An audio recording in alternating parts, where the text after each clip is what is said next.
Greetings and salutations! That needs to be gone away. Welcome to the stream. It is my dream to make you smile, so sit down and stay a while. So, today we will be reviewing Gunpla. We're going to be looking over what we've built over the last year, and just kind of making a general review of all of it. And I just realized that it's actually a little too far away for me to see what my own metrics are, because it's on a monitor that's a little far away. I'm just gonna have to remember, I guess. But for the first things first, actually, for the VOD watchers, everything's gonna be broken down into chapters based on individual reviews. So if you just aren't interested in a specific mecha, you can just skip to whichever one you are interested in. Simple as. Now, with that presumably out of the way, let's begin our first review. Let's get out the first thing. And I was thinking, and I kind of last minute decided the first one we should do should be the entry grade Nu Gundam. Because what better place to enter with, to entry from. Okay. Let me just get it out. Right. Let me have a stroke. And how did that happen? How did that happen? Huh. I appear to have gotten some panel liner on it. But before we actually start the EG, let me go over the metrics that we're going to be using. The metrics are, we're going to be rating them on availability, accessibility. So availability is like price and rarity. Accessibility is just, you know, how difficult it is and how the instructions are laid out, that kind of thing. The mold quality, so like the plastic quality and, you know, how everything fits together, if it fits together well or not. If, you know, there's big seams that are, you know, ugly, or if the seams are integrated into the mold itself is usually kind of the best option. And then we will have aesthetics, which is just how good does it look on display. How good does it look, you know, compared to its original art? Does it look like its original art? If yes or no, is that a good or bad thing? You know, does it do justice, kind of thing? And then finally, gimmicks, what does it come with, kind of stuff. So, with all that said, let's begin with the entry grade Gundam. The entry grade Nu Gundam, actually. Which is like the, what, RX, like, 90 something? That's not important. The Nu Gundam, which is, which is a beautiful boy, very beautiful and pretty disposable. Unlike, say, it has a kind of a bit of, let me see if I can show you here. It has a bit of a double ankle, so it can get a little bit extra range going forward, and it can also go back a little. Everything holds up pretty well. For availability and accessibility, it's very available. it's an entry grade. I think you can still find it at Hobby Lobby right now in the States at least. It's very easy to get, very easy to find, so I just get full marks on that. I'm not sure if it's gonna just be like a yes or no on like each thing, or if it's going to be like a 1 out of 5 for each one. This stream is kind of also just kind of to figure out how the ranking system will be worked going forward. But it's very, very accessible, it's very available, and accessible. Well, it's an entry grade. It's very easy to build. You don't need nippers or anything. You can just break it off the sprue and put it together. It's very nice. With mold, it's good plastic and whatnot. However, there is one problem with it, and that was both of its arms for me. From what I hear, it's usually one arm or the other, but for me, it's both arms. Were so loose, I had to put sprue glue on them. Not sprue glue, sorry. I just had to put some plastic cement to thicken them up. I didn't have to go full on sprue glue, but a little bit of plastic cement to thicken them up because they were just literally falling off. I cannot... Outside of that, it was really good. But that's a markdown on it because anything that I have to apply cement to just to display it is not a good sign. And there's actually one thing that kind of annoys me, and it's the fact that its plug, you can see it right there, its plug to go into the port pretty much prevents it that if you have your stand set up like this, you can't plug it in. Like, you can only plug it in if the stand is like this. So you'd have to effectively unscrew this, because it's just the physics of it, but you'd have to effectively unscrew it, take it off, and flip it around to have him, to be able to get it to him to pose like this on it.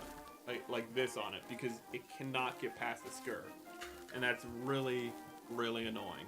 But outside of that, it's very, very nice. It's a beautiful build. It looks beautiful. It has great detail. Like a lot of entry grades, it has the color separation in the eyes, which, though, I understand why they don't do that in the high grades, because it, you know, allows people to customize it still. Hello, Neon.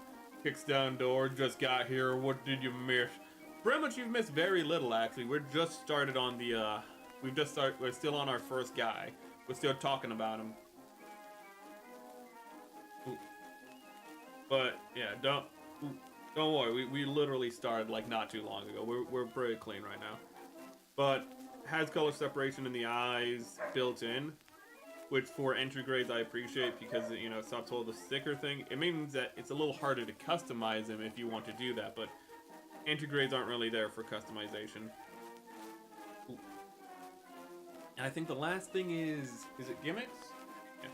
I mean, though this kind of goes into mold and aesthetics, because you can't pose him too well, you have to have him like kind of riding side saddle on a stand, which is a little awkward, or you have to reposition your, like you have to deconstruct and reposition your stand, which isn't ideal. But he does look good. I mean, even riding side saddle, I had him side saddle at the start of the review, and he looked fine, because he's a entry grade. He's so light. Hello, Lan. But because he's an entry grade, we're just on the first one still, Lan. Because he's an entry grade, he's so light that he can pretty much very easily be supported on the stand. But last thing is gimmicks, and the gimmicks here for him are pretty much everything you see here. He has, you know, a blaster, well, beam rifle, but a shield, and a beam saber. The thing is, I don't think the beam saber, for me at least, maybe it was a production issue for me. Yeah, the EG Nu Gundam is really nice. But for me, I don't think he came with a beam saber. Like, he came with a beam saber handle. You're seeing it right here. But I don't think he came with, like, the actual beam for it. As weird as that might sound. Ooh. I just remembered that, like, I don't think he has a beam. Which is, I mean, it's not going to be a problem if you've built other Gunpla before, because you can just take a beam from anything else. However, as an entry grade, it's a problem because this is supposed to be like your first Gunpla. But it's a beautiful build. I definitely would say get it. Especially because it's very cheap. I forgot to mention that in like the availability. They're cheap. It's an entry grade, so it's easy. Everything about it. For an entry grade, it's just 5 out of 5. Ooh. Sure, you have to like glue on the arms. And maybe I should take off a point for that. Even with the, you have to like, even with the joints being thickened, it's still a little loose, but assuming that's more of a, you know, kind of roll of the die thing, I'd still say it's about a 5 out of 5. Everything holds on pretty well except for the arms.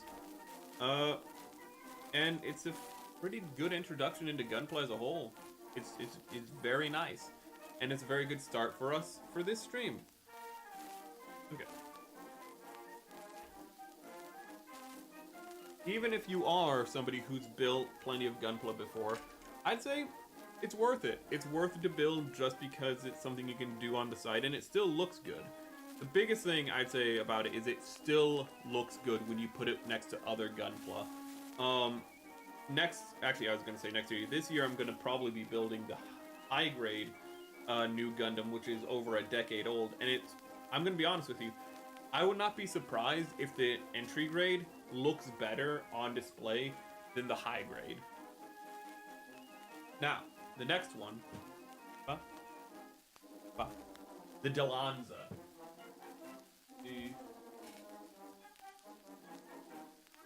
Let me see where I put down the Dilanza. Right here.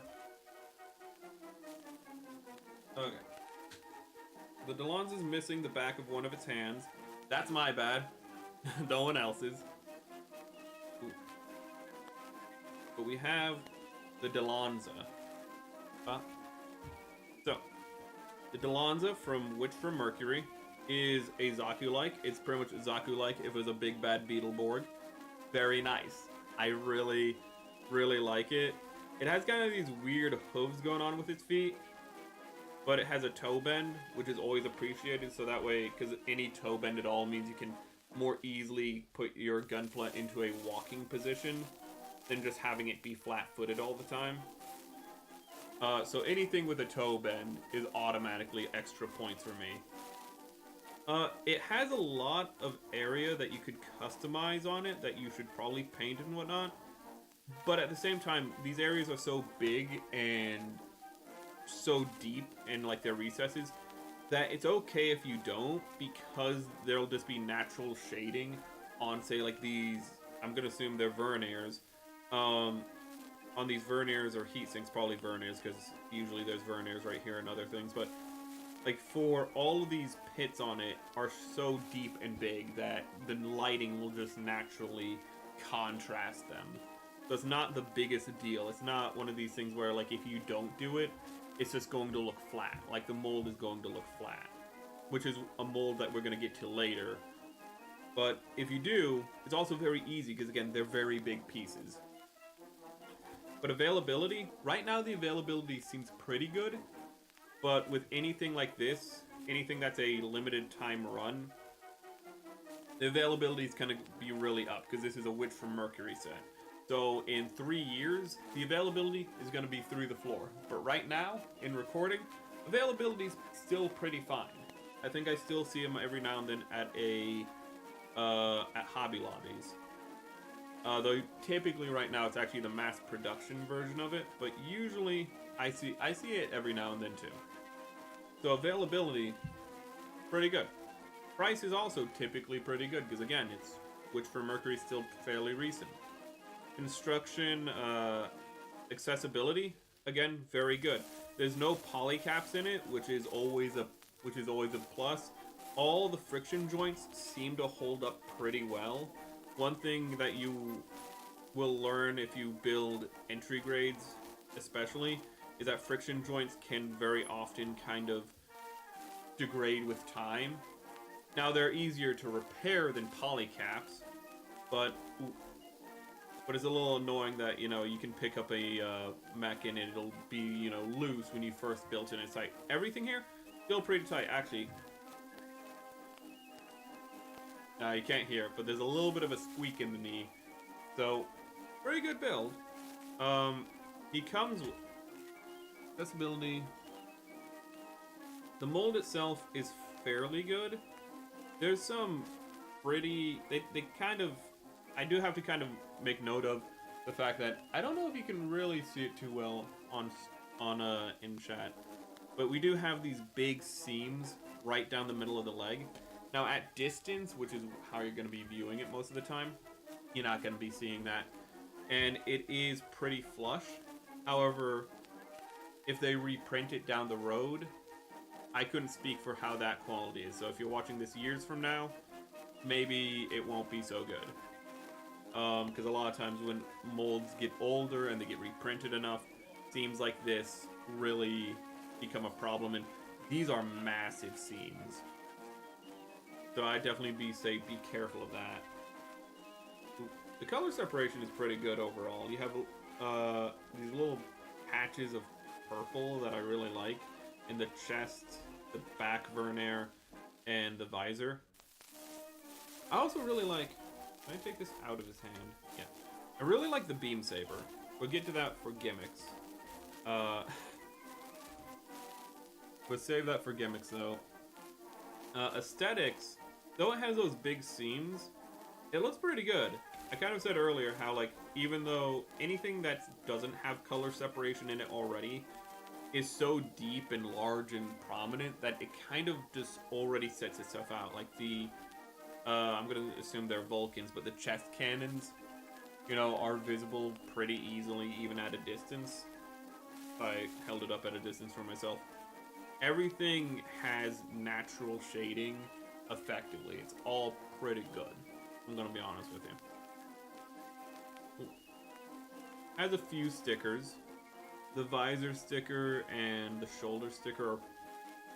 The visor stickers, as with mini visor stickers, a little more difficult to apply. You give it a 5 out of 10. It is probably middle of the road. It is probably like a 3 out of 5. Not to get ahead of ourselves, but it's definitely not a 2. Definitely not a 4, so it's definitely a 3. Definitely middle of the road. But the gimmicks are something I like because you can have, it comes with more shoulders that you can replace. I didn't have time to like find every gimmick, so I'm just gonna have to remember what has gimmicks. But it has like different shoulders you can replace with it. You can replace the head crest with a different one that's a custom. It comes with the beam saber, which I really like this. Because a lot of times beam sabers, when you build Gunpla, you'll just have so many beam sabers, and there's just, you'll just have, like, it's just like, here's another white handle, here's another pink, you know, blade, and it's just like, you just get so many of them. Just to have something slightly different actually feels like it's, you know, worthwhile. Like, like after a while, you know, after your 15th beam saber that looks identical to the, you know, the first 14, you kind of start getting tired of having a drawer that's just purely made out of beam sabers. So to have something that's actually a little unique is pretty nice. It's a little bent, but I don't think that's from anywhere. I think that's because it was under, I think that's because he fell.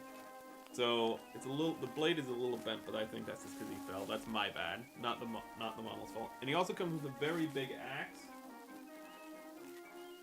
And I don't remember where the axe is, but he comes with a very big axe, which is also, these pieces are compatible with other models, I believe. Yes. Well, I say yes, but there we go. Other models can hold it, so it's not unique. Even older models can hold it, which is very good. It's a tight fit, but you can literally just plug it into the hand like that, which is also nice. You don't have to deconstruct the hand to put it in, which I like. A lot of the Witch from Mercury sets I found are pretty clean at that, where the weapons will fit into older builds, even though the hands are a little different. But that was the Dilanza, and I'd say again, 3 out of 5. Do you need it? No. If you're a fan of Zaku's and Zaku likes, it'd be a nice pickup though. Okay. And then let us go to the next one, and that is the Volva. No, I did not say that wrong. Well, I mean, it might be wrong, but that's not the point. I just realized I used that for the thumbnail, so it's actually on the other side of the room. Let me get it real quick. Possibly the most unfortunate name for a Gunpla in English. I mean, I don't know if it is the most unfortunate name, but it has to be top 5. Because it's literally called the Gundvolva. That doesn't sound right. I have a feeling I didn't build any of the kits you've built this year. They're eclectic, so maybe, maybe not. But if you haven't, I mean, it gives you perspective on the ones you haven't. Okay. So the Gundvolva. And that name is just, it's probably my second favorite name on the list, because I'm a child and I snicker at it. There's something though that has a name on the list that is absolutely amazing. I'm not gonna spoil it though. But the Gundvolva is way better than the Dilanza. Just gonna say that right out the gate. Just cut straight to the point. This is way better than the Dilanza. This is pretty much a mass-produced ground-type Gundam of its universe, and it is remarkably good. Like, for what it is. It is beautiful, it looks great, It looks simple and mass-produced. It looks so clean. It's Verniers look clean, like compact. I love this thing. Just gonna throw my bias out there. It does sound unfortunate. There's elements to it that I was like unsure about, like the shield. I was like, that's really long and thin. And though I still think it's a little longer than it needs to be, it actually kind of feels like it would get the job done. Because the most important thing with a shield is that it covers the cockpit. Does it cover the cockpit? Yes. And it covers the cockpit from a wide angle. So the length is justified, and it's very easy to put the gun all above or below the shield. So that's always good. So let's start with let's start with availability. Availability right now, same thing with the Dilanza. It is more available than it is not, but with time, it's gonna not be. So that's probably gonna be the one thing against it. Like right now, if you want it, pick it up now. Don't wait. Ooh. Don't wait. It's just get it now, because it's gonna get harder to find with the overtime. Though, like with Iron-Blooded Orphans recently had a reprint of pretty much its entire line, including the including the mobile suits. So, if you're interested in any Iron-Blooded Orphan suits, I'm just gonna say right now is probably the time to buy them, because you're probably not gonna have a chance for another 5 years when they reprint them again. So, it does actually make me optimistic with them reprinting a lot of Iron-Blooded Orphan suits that they're gonna reprint. What is it? Origin suits. That is something I have to mention. It has a gimmick that's really cool, I just realized. I just remembered. We'll get to that. Yeah. If you want Iron-Blooded Orphans or this, get them now rather than later. Because God knows when they're going to reprint Iron-Blooded Orphans and when they're going to reprint this. So, accessibility, easy to build. Easy as pie to build. Very fun to build too. Just full marks on that. Just absolute 10 out of 10 for that. I'm just going to say, I remember building this and finding it fun as heck. Just absolutely great time. The mold quality, everything here feels good. The plastic all feels like if the plastic, this is one that would have been made or that could have been made or broken on its plastic. Everything's fine. Everything feels good. Everything feels nice. Everything molds really well because it has all these overlapping pieces. It hides a lot of its seams pretty well. I think there's a seam. Yeah, there's a seam right here, but that seam is with the natural seam of the mech. So a lot of it is simply hidden by this seam right here. I don't know if you can see it too well, but there's a seam right here that's just naturally hidden because that's where a seam is. There's a natural seam here that they built in line with. They did a good job at hiding a lot of the seams here. I don't know if there's any real prominent seams. I'm still trying to hunt down the full metal panic models. Jesus Christ, dude. Holy crap, Full Metal Panic? Christ, unless they did a reprint recently, but God, that would be... Oh my god, man, good luck to you. I imagine they're hard to find if it's a Full Metal Panic. What is that from was it the Full Metal Panic late 90s or early 2000s? I know it was translated in the early 2000s, but I can't remember when it itself was, which would be where the models would be. Okay. But there's no prominent seam lines. Everything is hidden pretty well. Everything comes... Oh, no. We found a prominent seam line. There's a prominent seam line on the arm, which is a bit of a shame. I feel like maybe they could have hid that. They could have hid it more, but they would have had to They would have had to put a lot more pieces into the forearm, so I understand why. Season 4 models. Ooh.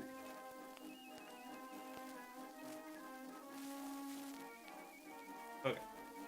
And I have not watched Full Metal Panic in a very long time. But the mold itself, everything fits together well. There's only one prominent seam we've found, which is a good thing. It's bad that it's there, but at the same time, it's very understandable why it's there, because it would have had to have been a lot more pieces, and it would have not have made any sense to have made a lot more pieces. But Full Metal Panic was mid-2000. Was it mid-2000? I thought it was early. Damn. I believe we waited for a new season for 10 years, and it ended on a cliffhanger. At this point, best to read the light novel. Does it not even have manga? Damn. Okay. I prefer reading manga than light novels. Ooh. So I prefer reading novels over comic books, so I don't know how that one works out. I don't know what's going on there.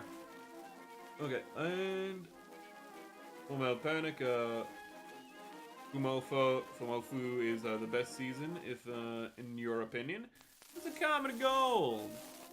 Yeah, it's very. God, I remember last year a lot of people were actually like posting a bunch of memes over Full Metal Panic.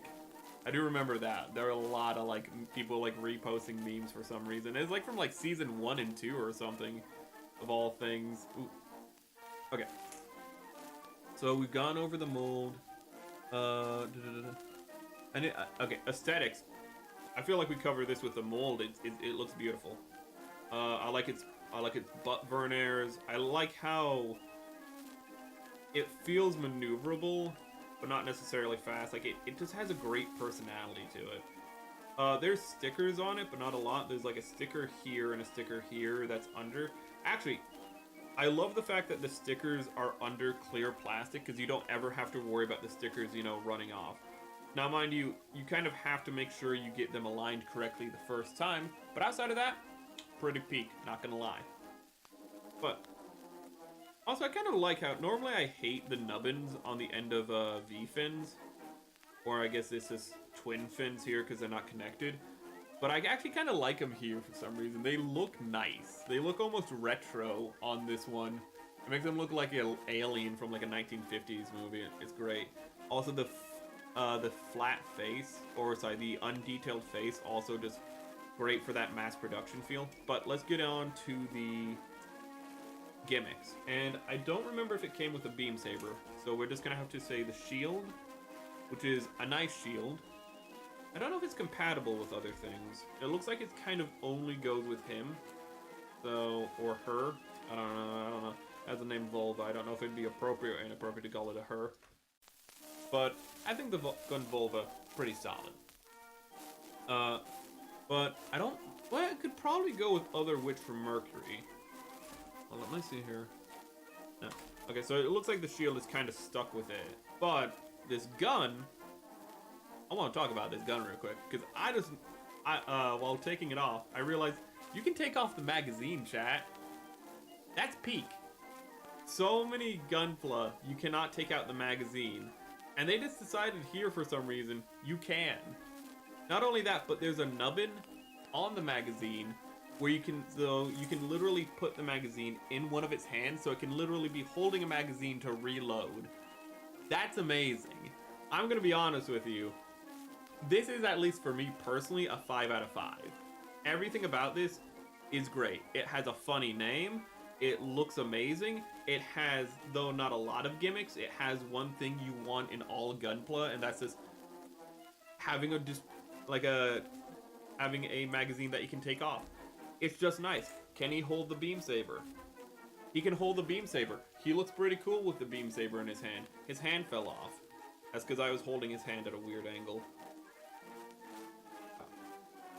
But it looks great with the beam saber in his hand. It's a great build.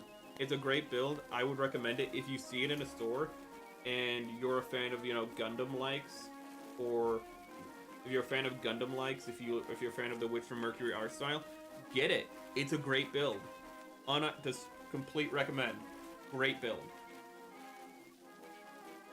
We're actually gonna keep it on the table for reference. That's how good it is. Okay. Head off. And then the next one is the Hind. Another good build, actually. Ooh, and actually a great companion piece, because they're both gray with a little bit of a... in one case purple, but kind of almost a gray-blue for the Gundvolva. But we have the, what is it called? The Heindree Sturm? I can't quite read it all. But we have this. And this is a lot better than I would have thought. It kind of feels like the Witch from Mercury version of the, oh, what's it called? The Leo, to me at least. You give the Gundvolva a 7. I probably wouldn't give it a 10 out of 10 if we were doing 10 rankings, but I'd probably give it like an 8 or a 9. It's really clean for a high grade. Especially considering it's a mass-produced suit. Like, yeah, it doesn't have that many whatevers, but this guy also pretty good. Firstly, I love the fact that it has like the Verniers, kind of like again the Leos have those, you know, wider Verniers or maneuvering thrusters in this case. So that's really clean. It has a shoulder cannon, which is clean as hell. But those are more the gimmicks. Let's get into the availability. I'd actually think this one's a little less available. So if for some reason you look at this and you're like, ooh, this is really interesting and I want it, you might want to get it now rather than later, because even now I think I've only seen it a few times. I don't even know where I got it from actually, which is a little concerning. But build quality, just like everything from Witch from Mercury, it's all really friendly and it's all really clean. It's all really nice. The mold is where things are going to get very fun, because for one thing, he can hold his gun like this. A lot of Gunpla can't do that, let's be honest, especially older Gunpla. Now, here's the problem though. You might have noticed I brought him out on a stand. And the reason I brought him out on a stand is very simply because he has an issue that a lot of Witch from Mercury sets have. And that's what we call tiny feet. Because the person who designed them, likes tiny feet in mech. Now, in the Gundvolva, it stands up perfectly well. It has, even though it has small feet, it has separate toes and heel, and that actually gives it a lot more flexibility. This one's flat-footed, and it's a Digigrade. So there is a lot that needs to go balancing there, and it does not work out too well. It's a little bit of a bummer. Kind of said your fave design from Witch from Mercury is P Bandai, which costs 3 times the price of in my neck of the woods. Oh damn, you can't. Canada. What is it? Is it the only one I know is a Desolter or whatever it's called. The Desolter. Has there been other Witch from Mercury P Bandai? Because that one does look good. That I actually got the Desolter myself because I was like, I need this. It's literally the perfect in-between of a Jim and a Zaku, and it hits so hard. But what is it? Because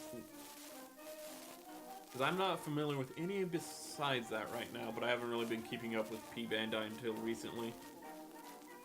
Also, I forgot, this guy has a maneuverable head. The mold makes it look like his head is kind of just, you know, stocked like the Demi-Trainer or a Leo, but he can turn and whatnot. It's kind of like, again, I don't know what he is, but he kind of feels like a Jim crossed with a Leo to me, which is weird because the Leo is an alternate universe Jim. But the mold quality, pretty good. You can maneuver his different, you can actually maneuver everything pretty well to get different poses. He can't stand up too well, but he can look great posing on a stand. And another great thing is how they actually gave the time to make it so that he could have his shield on while holding the gun, by making it so that you have this little arm here that can extend out, so you can actually fit both on at the same time, which is great for the gimmicks. I would say this is probably more like a. This is still like a middle of the road, probably like a 3 out of 5, but it's like a high 3 out of 5. Like it's leaning towards a 4, if anything. But this is really clean, really nice. I love him. It's a great grunt. He can look intimidating while looking over his collar. It's a beautiful little boy. I like it a lot, and with the Gundvolva, especially when you have it, like, say, like, floating behind the Gundvolva, kind of firing over it, looks great on the shelf. So it's a great companion to the Gundvolva. Gund Node. Ooh, I don't think I know that one. I'll have to look into it. But I'll look into it. Well, I get the next one. Oh, you! Where? Wait, where are you? Where is the next one, actually?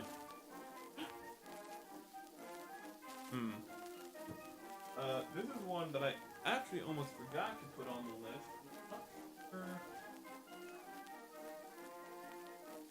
Where I put it for stream, because everything's in a bit of a rush. To humor me for a second while I find the Bugu. They kept having to. Oh, there it is. Well, before stream, while setting up everything, while making the thumbnail, I kept like deciding to put him in the thumbnail, then take him out, and so I kind of forgot where I left him. But we have the Bugu. Oh, okay. That's a little scary, that hiccup. We have the Bugu, and this one was live streamed. I think so far only the Nu Gundam and this have been live streamed. But this guy, pretty great. Actually, everything is still pretty tight on him, and it's been a few weeks, so that's really good. Especially considering he's been holding a pose with one of his arms up. Everything's pretty tight on him. That's good. And actually, this is probably going to be the first one where I can include the customization in the review. But availability, abysmal. Just abysmal. This is a line that is no longer in print. God knows when it's going to be reprinted. God knows when, you know, when Bandai will choose to do such a thing. But availability is just abysmal. I don't know if you're going to be able to find this one, guys. Full stop. Or at least for a reasonable price. I was lucky myself, and it still wasn't, like, cheap. It was, you know, it's just not ideal. Not ideal, I'm gonna be completely honest with you. However, the build itself is mostly straightforward, pretty clean. You know, the accessibility, pretty clean. The pipes actually aren't that difficult. Normally pipes are kind of where, like, you know, where Zaku likes kind of suffer.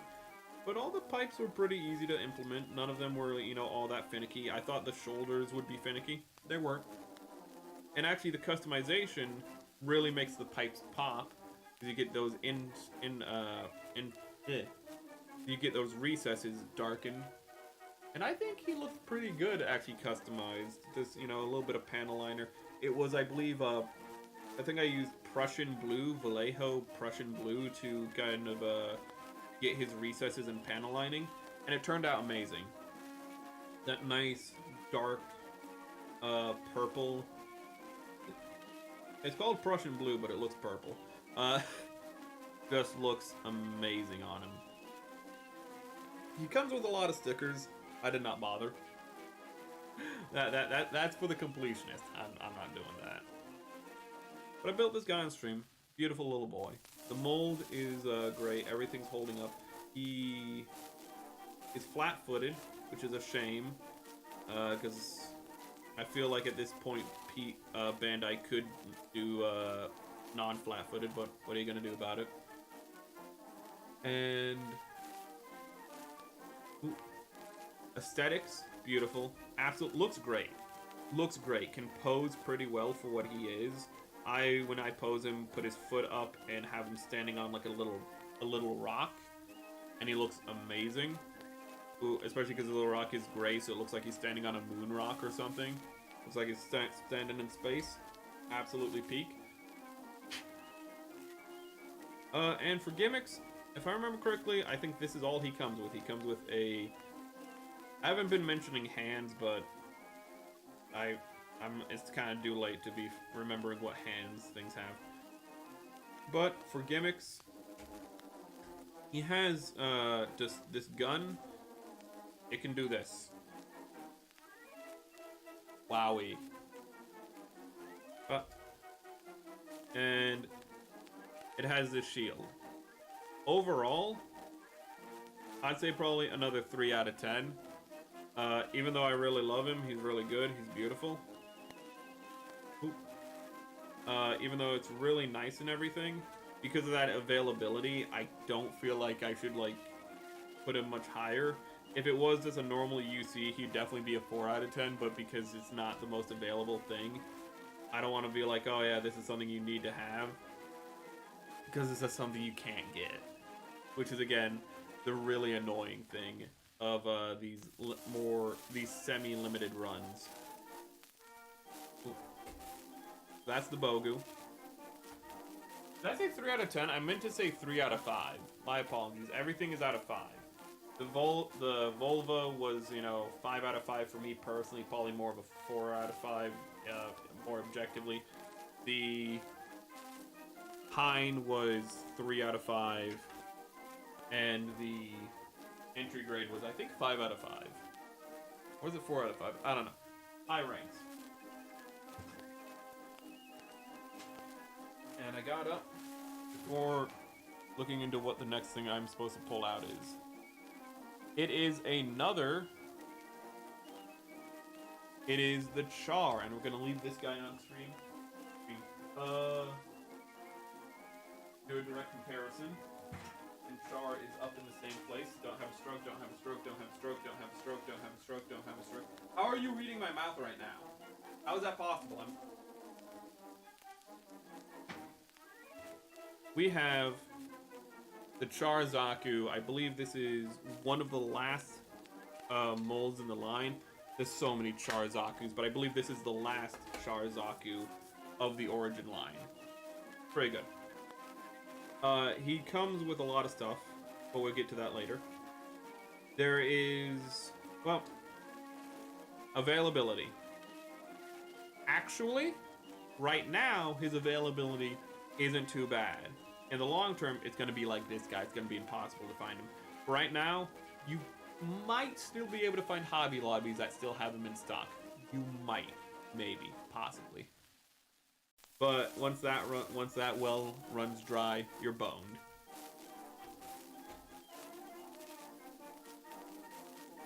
I don't know where the bag is, but I have a bag full of all of his gimmicks. He has so many things, chat. We'll get to that when we get to that. Build-wise, very good build. Everything fits together well. I don't remember anything standing out. Very good build. The mold. Oh. Okay. Sorry. God, it is insane how far back YouTube is. Sorry about that. Ooh, Shogmami just made a poll. I have no idea what it's for. Probably Gunpla. But the mold is pretty good. There is one point that has to just be knocked off, and that is the fact that the mouth vent, and I have consulted with Shogmami, she had apparently the same issue. It's loose, it just falls out. And so for that, like, I had to glue it on, and I'm gonna mark off for that. However, it does have exposed knee joints, which I don't know if that's a good idea, you know, just to have unarmored parts like that sticking out, but you know, it looks cool. You know, but the Origin series seemingly like to do that. Did you have, yeah, you also had a knee that could come out a little. Not as much, though. But actually, you can see with that, just how much more his knee can bend back than the Bugu. Oh, wait, no, the Bugu can go pretty back, too, but I feel like maybe the Bugu shouldn't be going that far back. Ooh, yeah, the Bugu, you can get it to go that far back, but it's kind of more like the Bugu should be about here. It kind of feels uncomfortable making it go more. While this guy, very comfortable having that very bent knee. Having a highly bent knee. Oop. Hello, Ifrit. You changed your profile pic. I like the fact that it has a spare ammo. Yes. often Zaku will have like one spare ammo. Oh, you're where it was from. I had a spare ammo drum or whatever it is. And I was like, where did you come from? It must have been from the back of his skirt because I had him fully kitted out. But it looks amazing. So it has a lot of detail actually for customization and aesthetics. There's a lot of places you can just panel line and make it pop. I didn't really do that because I was very new to panel lining. I think I only did the guns and the vents right here. I think those are the only things just to play it safe. But the gimmicks, absolutely insane on this guy. Absolutely crazy. What is with the Zaku and having the least one part that always falls off? I don't know. The real grade Zaku had it like had like a little thing right here that fell off. It was so annoying. But the gimmicks on this guy are insane. He doesn't have, I think, anything with him. Surprisingly, he doesn't have a head turn gimmick. And I say surprisingly because the Bugu does have a head turn gimmick. So you think that like they put it here too, but no. His head's a little loose. And actually not that, can't really turn all that well. It can turn about this far and this far. And it feels like it can't really go any farther than that, which is not the best. But we're on the gimmicks. The gimmicks are insane. He comes with this bazooka. He comes with spare ammo cartridges. His head is so loose. He comes with like a chain gun that can like hook into his backpack. He comes with 2 heat hawks. He comes with a like sniper rifle. Like it's an anti-ship rifle, but he comes with so much stuff. And I would say like his stuff alone is one of his biggest selling points. Like you could give his rifle to a lot of things and it would look amazing. Like it's literally just a like 50 caliber rifle, but for mecha. It's so clean. Oh, yeah, it fits on the everything. His customization, like not customization, his gimmicks. Even though I don't think there's really like, I mean, you could say this is a gimmick, but this is just, I'd count this as the mold. His like accessories and whatnot are definitely, he has the best accessories ever. He just has everything there. Like, this is Char, we're gonna give him everything. And that feels so rare sometimes in from Bandai, just to be like, we're just gonna give you everything in this. Everything you'd want him to have, we're gonna give you. And it's a 5 out of 5 in that regard. The mold, like this thing as a whole, even though it's probably gonna not become that available in the future, I'd say it's still like a 4 out of 5. With his flaws of, you know, having to... Ooh, I forgot about that. With his, like, flaws, like, you know, the vent and whatnot. And I forgot that you can actually kind of tuck his shoulders in. And there's actually a mechanical part. I hope you can see it. Yeah, how you can even move this in. And that can actually make it so you can have more flexibility in how he's holding his weapons. Which is very, very good. Which is extra props to the mold. But yeah, I'd definitely say a 4 out of 5. I know 4 out of 5 leaning towards 5. Very clean, very good work. Yo, Red Dead! We're reviewing Gunpla right now. Right now we're going through the origin line that I have. And the fact that there is an attachment point for the weapon that's also a nice... Yeah. But that's that. But now we're going to get to the best, which is... This is... Even though it's rare and it should be kind of made a 4 out of 5 because it's rare, I'm still going to probably say this is a 5 out of 5 just ahead of time. And that is... One moment, please. This is the best version of this Gunpla I've yet come across. And that is... the Gundam The Origin RX-78-2. And there are some things about it that are not peak, but it's hard to like acknowledge them when everything else is so peak about it. Like, this should not be a 5 out of 5. There's a lot of things I could mark off for it, but it is easily the best Grandpa high grade I have built. And I've built more Grandpa high grades than I would like. I've built the Beyond Global, I've built the Revive, I've built the entry grade, I've built like 2 other grandpas that I don't even know what's going on. I don't even know how many grandpas I built. I never intended to build a grandpa. I've built so many of them. This is how it goes. First things first, he has a toe bend. He has a toe bend, chat. These guys, both of them, flat foot. Well, Char's isn't flat-footed, but can you really call that a toe bend? Like, what's the point of having a hinge right here if it can't actually move? And the Bugu was completely flat-footed.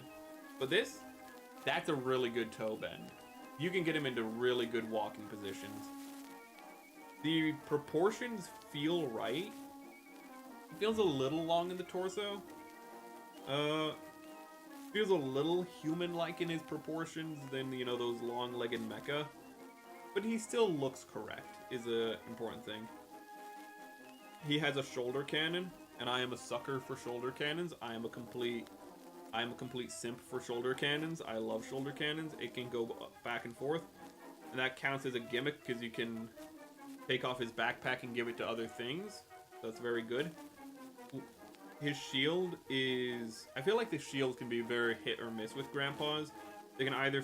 A lot of times they feel too small. I was gonna say, like, they either feel too big or too... A lot of times they just feel too small, because this is supposed to be, like, a full body shield. And this guy, it feels right. Actually, all the plastic feels amazing. His availability... Not the worst. He's more available than the Bugu. I've seen him once or twice, not counting the time I bought him in stores. So he's not the worst availability, but he's also not the best. His accessibility also gets a mark down. Because he has wonderful color separation, like amazing color separation. But the thing is, that comes at the cost of having a lot of tiny parts. And I actually broke his Vulcans putting them in because they're so small and so fragile. So his Vulcan on this side, his Vulcan on his left-hand side, your right side, is broken. And I had to kind of fit it in. And you can... I don't know if you can see it, because you can probably just see the color mostly. But he's a little finicky for that reason.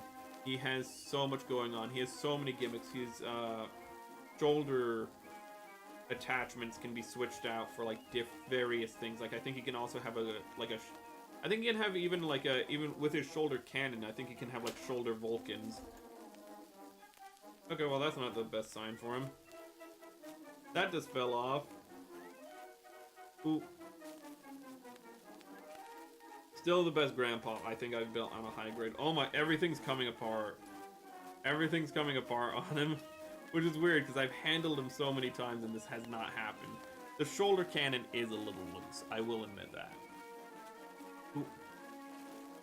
The mold is a bit of a mixed bag. Because it's all pretty good plastic. Let me get this off screen real quick. But it's just has so much detail and gets so small that you just get little things happening. Where you can get, again, the Vulcans breaking when you're installing them. You can get this piece falling out. Like, everything is almost perfect. I feel like that's just this model in a nutshell. Everything is almost perfect, but it's not. And it's almost frustrating if the end product didn't look so good, because this has amazing aesthetics. And this guy has no customization, looks beautiful. He's a little nervous on camera. I do like, actually, his shoulder pads. He comes with normal, like, traditional shoulder pads of, like, the 0079. But he also comes with these, like, MS-08 team, MS-08. Like, the, you know, Easy 8 shoulder pads as well, which is also clean as hell. I think that's really cool. They're not identical, but they're similar enough. I have the Easy 8, but I built that. I'm like 99% sure I built that last year, so we're not reviewing that. We also have so many things we need to review. The skirts... Ooh.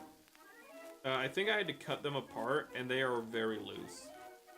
again, like, I feel like I kind of stumbled upon it when I said this thing is like near perfection, but it's not. And when you have it standing there, it looks perfect, but when you handle it, you realize this is a bunch of little things that can drive you up the wall. And it's only by the grace of how everything looks together that you're like, no, this is good. He has a knee bend. That's pretty extreme. He has that separation of the knee, which again, I don't really think is a good idea to have your armor separate like that, but that's just me. Especially considering, you know, I feel like you don't want a tank shooting you in the knee of your mech, but that's just me.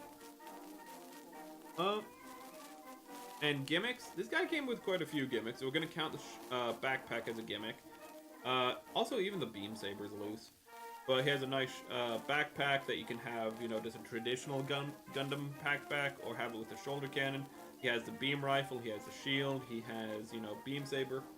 He has what you'd expect him to have. Plus, he'd have what any other RX-78 would have, plus a shoulder cannon. So it's pretty cool. I said earlier that he would be a 5 out of 5. However, handling him and realizing all of his like little flaws, I hate to say it, but he's actually a 4 out of 5. Still, I would say if you are a fan of the RX-78 and you see him, grab him. He's beautiful, he's amazing, but he's not perfect. And that's his greatest flaw. His greatest flaw is he's just not perfect. Okay. And actually, we're gonna take an aside real quick, if you'll humor me. I want to...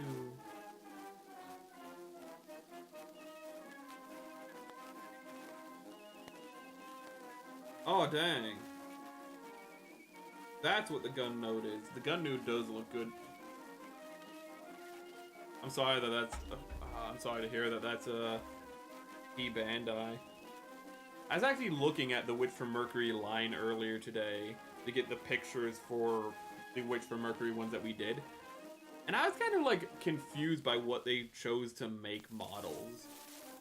I don't really know why. Like they had like 2 demi trainers. Technically speaking, they had 3 demi trainers, but we're gonna say the custom one is its own. But they had like 2. Oh, don't they have like 3 demis? They have a lot of demi trainers. You can make him perfect. You can probably customize him into being perfect. You can tighten up a lot of the things on him. Though they're so small that it would probably take a little work, and it would be a project. Ooh. He has a lot of beautiful detail though, but we need to move these.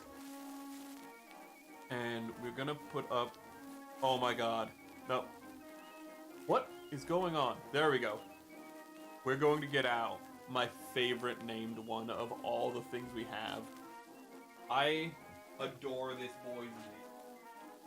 It is the Gundam Deathscythe, but not. It is the Livelance Heaven. The most Japanese into English 90s shit I've ever heard, which is amazing because this is like, you know, a 2010 mech. But it is the most fitting thing they could have called this. And there's gonna be a lot of bittersweet elements to this review. I'm gonna just say that right now. Because this is technically a reprint. There are quite a few demi trainers.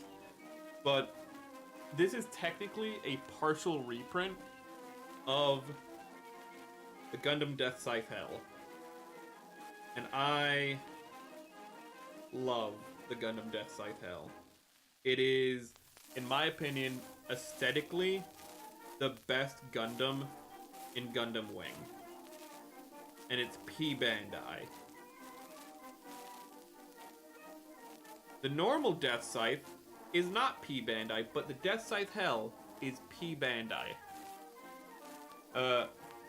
It's not Japanese. The name is meant to be the exact opposite. Yeah, I know it's meant to be the exact opposite of the Deathscythe Hell, but it feels like a translation thing. Like it feels is what I'm saying. It feels like that perfect thing that you'd get from like a translation, even though I know it's supposed to be, again, it's the Livelance Heaven, which like how, because it's the Deathscythe Hell. So you know, Livelance, Deathscythe, and then Heaven Hell.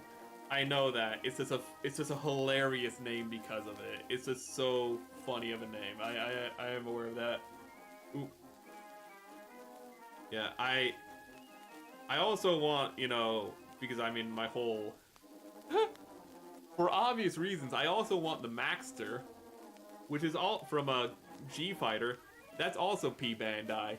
It's literally a football player that turns into a boxer and has like a revolver on its side. I mean, what? P Bandai. I guess I'll die. But we're not on that. P Bandai aside, let's just get that out of the way. This is a partial reprint of the Deathscythe Hell.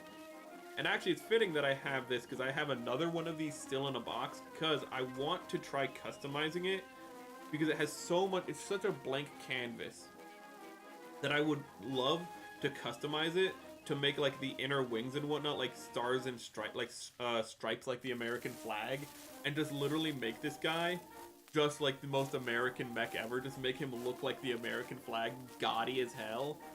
But I'm not good enough at customization yet to do that. But that's a project I want to do so much. I have another copy of him. All of the G fighters are yeah, they're all P Bandai. It sucks. The Rose is P Bandai. I think the Dragon is P Bandai. Though Shock Mommy told me that she got the Dragon. Lucky girl. Maxter is a football player, surfer, cowboy, and boxer put into one because Murica. It's amazing. Oh my god, it's so good. I just love how his shoulder pads, if I remember correctly, like they launch off of him because it's the closest gun. Well, I don't know if it's actually technically. Double Zeta Gundam has some pretty super robot moments in it, but it is probably the closest Gundam's ever come to super robot, and his shoulder pads launch off his shoulders, and he grabs them in his fist, and he just becomes boxing gloves. It is so great in the dumbest, best way imaginable. So an Iron Patriot kind of, it is.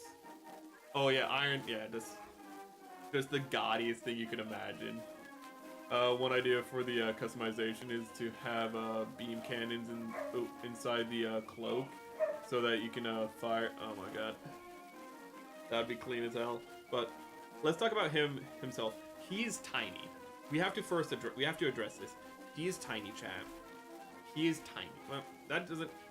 Okay, it's kind of hard to show you here because the Gundvolva kind of has a booty on it. But it looks about the same height here. But like, damn it, it doesn't really convey it too well here, I feel. But this is like a full head taller, not counting the crest. The crest is massive, but. This is, we have to remember, a Gundam wing design, mostly. It's also taken from something else. It's because it's a Gundam Breaker or Gundam Battlelog. But it's tiny. This is supposed to be like a 17-meter boy. Is tiny. But he beautiful nonetheless. He has a lot of detail. He pretty much has all the functionality in his cloak that the Deathscythe has, so it can just open up and look, you know, great. Which is just amazing for him because, you know, the whole angelic design, just having it open up, it looks great. Everything about this guy looks great. His polycaps are golden, I believe, so to hide inside of the mold. Again, great touch. I think he's the only one I've ever seen with golden polycaps. Just like how I think the Turn A is the only one I've seen with white polycaps. Yeah, so Sunrise wanted to Tomino to make it more kid-friendly, silly as they felt Zeta was too dark. Zeta was pretty dark. Tomino literally at the end of Zeta Gundam went just like, he literally just went like, I just need to kill people. He had a list of people that, and he's like, I don't care if it makes sense how they die. I'm just gonna kill them. Like he literally, you cannot convince me he did not have a list and he was not checking it twice at the end of Zeta. So Sunrise going, Tomino, calm the hell down. Not surprising. Deathscythe, like all the other Gundams in Wing, are around yeah, they're. I believe the Leo is 16. I think the tallest is the Heavyarms, which is 17.4. I think the tallest Gundam is 17.4, and the other ones are like 17 meters. And then the Tallgeese is supposed to be. It's supposed to be like 18 meters at the crown. And we're gonna get to that when we get to the Tallgeese review. I'm pissed off about that still. We'll get to that later though. Hello, Shog Mommy! We're just reviewing the Livelance Heaven. You have a Livelance Heaven, I believe. Which is fitting, because you have one. Also all the Gundams in Wing are lightweight and have powerful thrusters. Wing Gundam and Zero being the fastest. Kid-friendly, meanwhile, there's nudity and... I mean... Kid-friendly. Meanwhile, in Double Zeta, Chara literally falls on top of Judo and just motorboats him effectively. That's a scene. She's just like, my god, a young man in my breasts, amazing. Kid-friendly. I don't think you know the meaning of that word. Sorry, I was here from the start, but the sound was too low. Ooh. Do I need to adjust my sound, or are you saying that you had the stream muted and didn't know it started? But we have... We're just gonna take this out.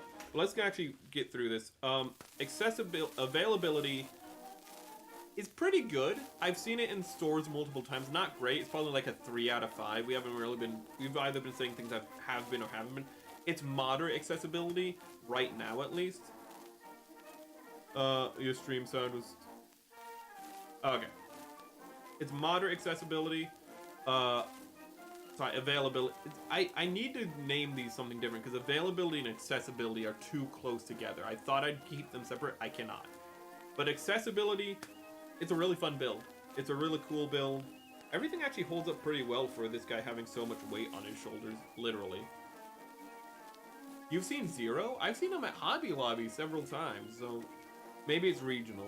If you're in the Midwest, maybe you're gonna have better luck, but at Hobby Lobbies, at least, I've seen him a few times. So that might also be the problem. Sometimes Hobby Lobby seemingly has exclusive, like, Gundams. But no, I've seen him at a Hobby Town as well.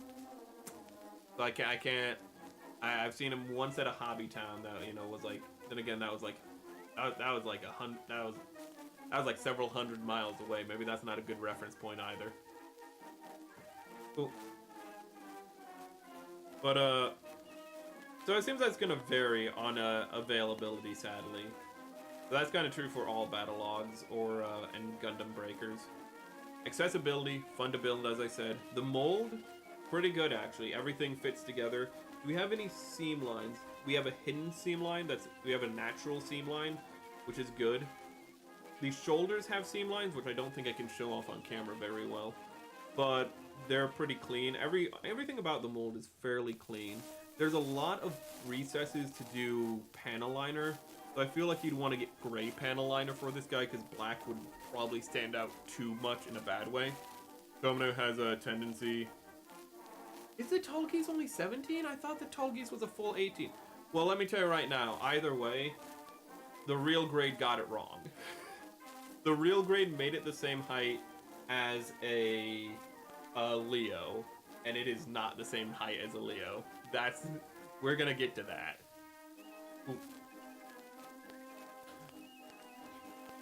The Gundam Epion, which is also... Oh. Correction, the tallest is the Epion. Okay. Really, the Epion got the ears for it. But the Tomino has a tendency to be petty and rebel against the authority. Could read about how some of the names of stuff in the MSG during production. Aww. I'm sorry to hear that your Hobby Town closed, because Hobby Towns that I've been to have been pretty reliable. They are far apart. It's actually kind of weird how far apart they are. Leo's 16. It's like the same height. Actually, it's taller. But actually, wait, no. The F91 is actually 15 meters, isn't it? It's actually, yeah. God, the F91's tiny. Leo 16.2, which makes it shorter than most MS. Yeah, it's shorter than most MS suits in general. But the mold is pretty good. I don't. Let's see here. Oh, wait a minute. I'm gonna get out the Deathscythe a little early here because this is not. Well, okay, it is the Deathscythe, but what's like? These are Deathscythe.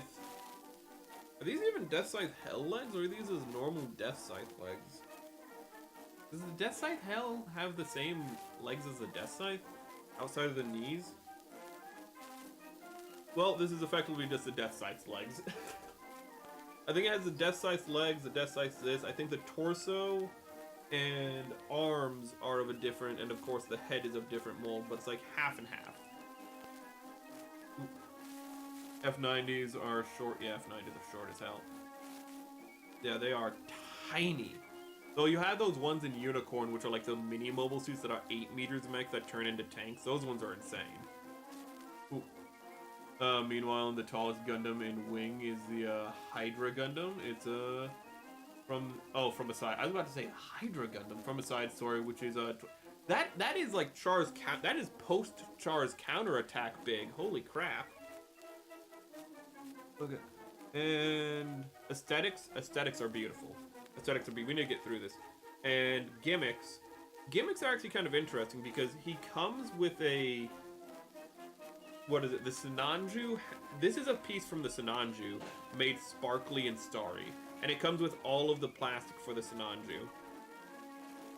So theoretically you could do a lot with that. I don't know what you could do, but you could do a lot with that. But really, practically, I think the only thing you have for him, gimmick-wise or weapon-wise, is this. But this is so absurd that I love it. I would put it in my heart a 5 out of 5, but it's probably more like a 4 out of 5. But that's still really good, especially for a battle log. Battle log's a complete crapshoot, or battle log or Gundam Breaker, both are complete crapshoots. Sometimes you roll the dice, it's an amazing build. Other times, it's a crap build. This is one of the better builds. It's great. If you want something that's silly but also really cool, I'd recommend it, actually. This is definitely a recommend. Ooh. And, ooh. I don't really know. God damn. I don't know if that says Loto or Ioto.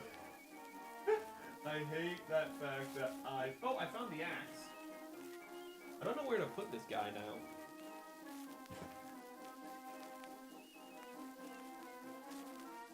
Found the axe for the Dilanza.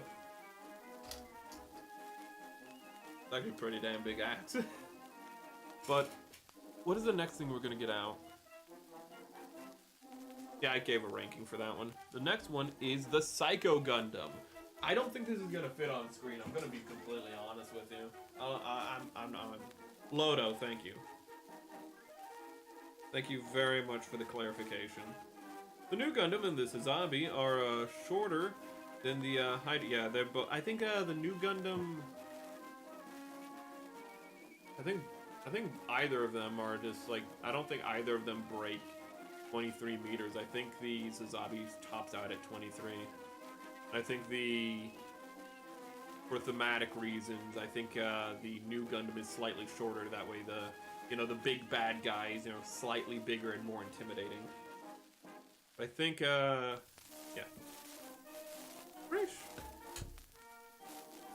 Is this a Zabi 23 or is it 24 meters? I think it's 23. But we have, oh, we can make it fit. We have the Psycho, and the Psycho is not going to score very high. I'm just gonna be frank with you. This isn't gonna be good for it. Nu 22, Sazabi 23. I wish I'd said that out loud. I wish I said the Nu was 22 meters out loud because I thought it was, but me getting other things wrong made me second guess myself. Okay. But we have, why is the Psycho's picture not up? We can't have the Psycho picture up. Never mind. We have the Psycho Gundam. Customized. And that's actually going to do a lot of favors for it when we get to that. But availability, I've seen it more. I can't get. I'd say it's probably like a 2 out of 5. You're not going to see it very often, but you are going to see it on occasion. You know, like I'd say like ones are for things that like you have to search like the high seas for. High seas sounds like you're going to go online to like pirate websites or like scammers or whatever. Not that I just mean you have to like go a great distance to find. I don't think that. Psycho looks down at Mark II. You want Snoot very much. Dude, Camille likes his tall women. This is fitting because I believe was it 4 Masuma is the name, or is it Masuma 4? I think she's taller than Camille. Maybe she just has maybe her frame just makes her look taller. Ooh. Camille isn't really the tallest dude though, to be fair. But we have the Psycho Gundam. And it's not the most, you're not going to find it very often. It's a very old build and it shows its age. Its build, and like it shows its age in its build. You think something like this would be very easy to build, and it kind of is, and it also kind of isn't. For example, I cannot get the seam right here to be flush. I cannot get this to close up. I have tried to force it to close up. It's not happening. Yeah, the Psycho is 40 meters tall. I like how the Psycho Gundam really is just, it's just the Zeon crossed with a Gundam. Also, the arms, they've never fallen out on me, but the arms always, you can see here, that little gap, hopefully, always shift down. It's a pain in the ass. It's like a 2 out of 5 in the accessibility. You think it'd be better, but not really.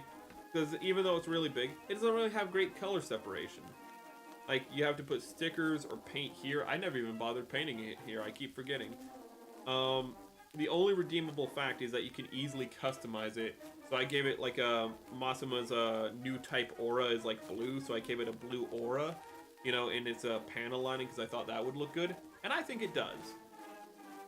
That's like one of the most redeemable things about it. It's great for learning how to panel line because it has so much leeway, so much freedom. But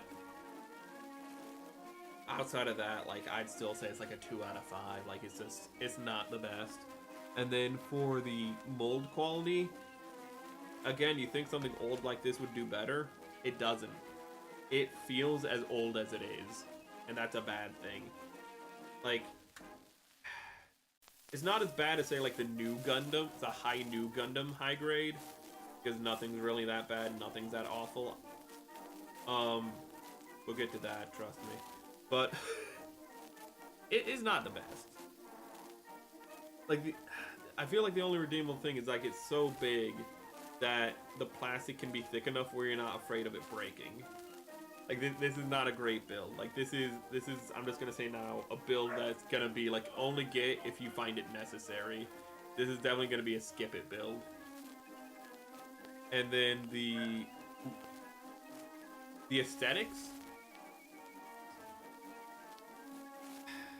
I would say not even the aesthetics are all that great. Like, something about it, like,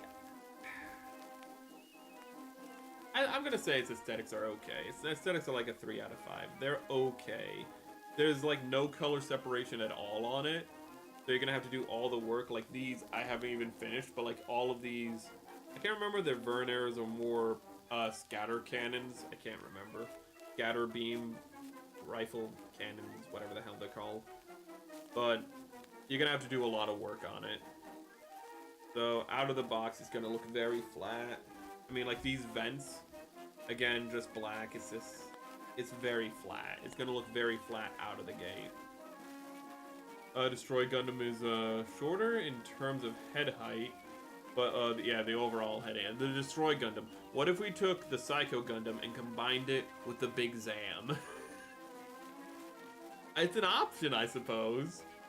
I feel like hearing that's from Gundam Seed, I'm just like, that's not a surprise in all honesty. What's the most marketable Super Gundam we could make? Combine it with a Big Zam. That just sounds about right. sounds about right. Ooh. Mega particle cannons. Thank you. Yeah, the scatter cannons are what gyms have, aren't they? The gyms have scatter beam rifles. That's what it is. Which is just, why would you give that? You have better beam technology. Why did you give the gym scatter beam? I don't know. The Federation is a mistake. Zeon did nothing wrong. The only thing they did wrong was missing Jaburo when they dropped the colony. But oh, and the last thing is the gimmicks. I don't think this comes with a single damn thing. It can transform, and it sucks at transforming. So it's gonna get a 1 on that regard. Ooh. Beam spray gun, thank you. This is really like, for its time, it was probably pretty decent, but like nowadays, this is like a 2 out of 5, maybe even a 1. Like if you're like, I need this, you're not gonna regret it. But at the same time, if you're just like, oh hey, I think that would be fun, it's not really gonna be fun. If you're like, oh hey, this is gonna look amazing, it doesn't really, it just takes up a lot of space. Oh my god. I don't even display it with the Gundam Mark II, which I feel is just like, it feels like an oversight, but like no, it's just, they just don't really feel, because the Gundam Mark II, I have the Gundam Mark II Revive, and it's such, it just doesn't feel appropriate to put something so good next to something so old and outdated. The Gundam Mark II is something that I would say, if you see it and you're a fan of Gundams, pick it up. It's great. The Gundam Mark II Revive, chef's kiss, great. But this ain't it, Chief. This ain't it. This is probably the first one I'd say, if you see it and you want it, maybe don't. If you see it and you really want it, you do you. But if you're like, oh, I'm leaning towards getting it, I wouldn't recommend it, in all honesty. It's just not that great. It's just, if you're into customization, there's a lot you can do with this. I've seen online people like make it look amazing because there's just so much free real estate on it. But if you're more of just a take it out of the box and build it, don't bother. Okay, we had a bit of a skip there on the camera. That's probably the worst one we've reviewed yet. Sorry for any Psycho Gundam fans. But we now have the Sniper Zaku, which is in a bag. That is the waist of a demi-trainer. Oh! Sorry. It's a 2004 mold. Yeah, it's... You say that, but like, how old is the Gelgoog? The Gelgoog is easily the best aged Gunpla I have yet come across. Like, it is... It's amazing, I'm not gonna lie, chat. The Gelgoog is amazing. We're not reviewing the Gelgoog today because it was built like last year, but if you see the Gelgoog, you're gonna see that number. It's gonna say either number 70 or number 76. And you're gonna be like, that's really old. I don't think I should get it. Get it. It is a really good mold. It is, the plastic is fine. It is ahead of its time. Not only that, but if you get number 70, if you get high grade 76, you can also make a Gelgoog cannon, so it has better custom. So you can customize it into technically a different mobile suit. It is an amazing high grade. It is easily, for its age, the best high grade I've ever seen. Yeah, well, it is a little rough for him. Oh, the hell is this? Oh, it's his tank cover. Normally I don't really bother putting those in. Normally I don't really bother installing the covers for their whatever, because, I mean, how, chat, you ever just display a Gundam like this, you know, just free ball into the air, you know, bleaching, you know, its nether regions? No. Why bother cutting this piece out? Who cares? You enjoyed building the Psycho Gundam. It took long, but I think it was worth it. If you think it was worth it, that's good for you. But Oh shit, where the hell is the other side of your hand? Well, shit. Oh, that's bad. That's my fault, not the model. That will not be reflected in the review for the model. That is reflected in me. I don't know where the hell his hand is, so he cannot hold his gun right now. I mean, he can hold his gun. No, he can't. There's no peg. There's no peg. He cannot hold his gun. Oh, no, here it is. He can hold his gun, chat. We can, hold up, we can perform a miracle. I'm happy that you enjoyed it. The building process for the Psycho isn't the worst. It's just not, it's just kind of a thing. So I do imagine, like, when it's all done, it is rewarding. I do remember it being rewarding. Yeah, thank you. Well, okay. Actually, considering he was in a bag, and actually that bag ended up under a bunch of stuff, the fact that he's in the condition he's in, he didn't really lose much, is actually going to be really good for his score in the mold department. The reason I can't get that on isn't him, it's because I just can't get the shoulder, like I'm gonna have to turn his head and whatnot. So that's nothing against the mold. I'm just not gonna bother with that right now. Did a part fly off? The part flew off. It sucks to be that part. I'm not gonna lie. But his antenna, we're gonna put that antenna back in the bag actually, so we don't lose it. If there's something else that fell off, I wouldn't be surprised. I think there's supposed to be something that connects the beam rifle to. Yeah, isn't there supposed to be like a? Am I going insane? I thought the beam rifle is. Wait. Are you supposed to be connected to the backpack? You are. I messed this up, didn't I? Hold on. Well, we're gonna assume that. Wait, actually, let's just look at the box. Yeah, on the box it looks like there's supposed to be. Something happened here where I am missing something. Well, I don't know if maybe it's supposed to be this. I just don't have it plugged into these tubes, but we're not gonna waste time on it. We're just gonna talk about him, and we're gonna talk about availability. Probably a 2, probably a 3. Not the most common thing you're gonna see. Is it just, yeah? Is it just the hose? I just have it plugged in here, probably. Oh yeah, because it has. I don't remember how you plug in this stuff. I'm not gonna focus on that. Holy crap, I just realized there's a gimmick on this that... Is that a gimmick? I think you can. I don't remember how, but we're gonna have to get to that when we get to the gimmicks. Okay. Oh, I see it now. Okay. Yeah, I would just have to take this out and it'd plug in right here. It's actually a pretty hefty cord. I say that and then I unplug the cord like an idiot. Ooh. Okay. Let's get to it though. Availability is not the greatest because it's a bit older. And accessibility is fine. Mold is fine for its age. It's a little closer to the. It's kind of in between, if I remember. It's closer to the Zaku 1 high grade than it is the Zaku 2 high grade. The Zaku 2 high grade was like high grade 17 or something. I would say only get that if you're really into Zakus. I have 3. Anyways. Don't question it. But this is far better than something that old. I mean it is a Zaku 1. The Zaku Sniper is a modified Zaku 1, so it being closer to the Zaku 1 makes sense.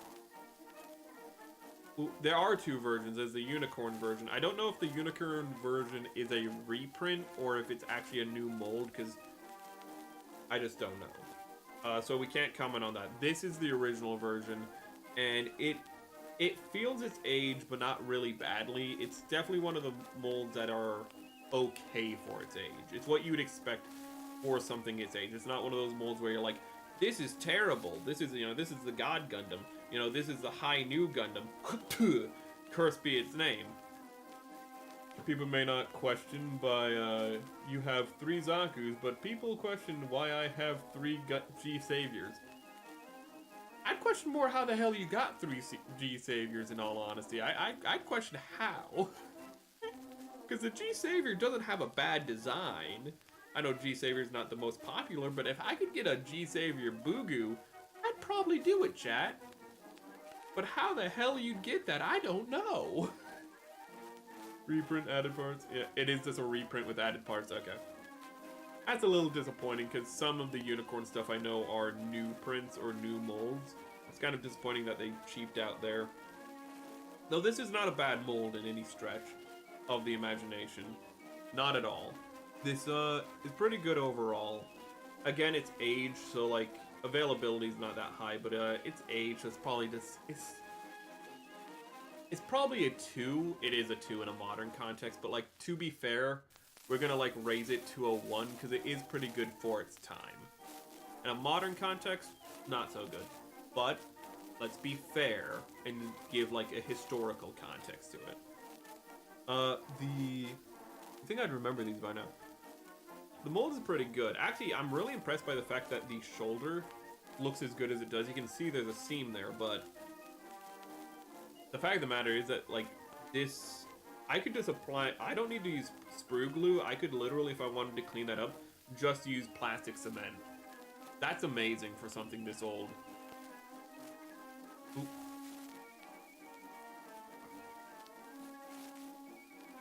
Ooh. That is amazing for something this old. Even though he kind of weird, because like even though this is a Zaku 1 modified, it always kind of looks more like a Zaku 2 to me for some reason. The shoulder pad?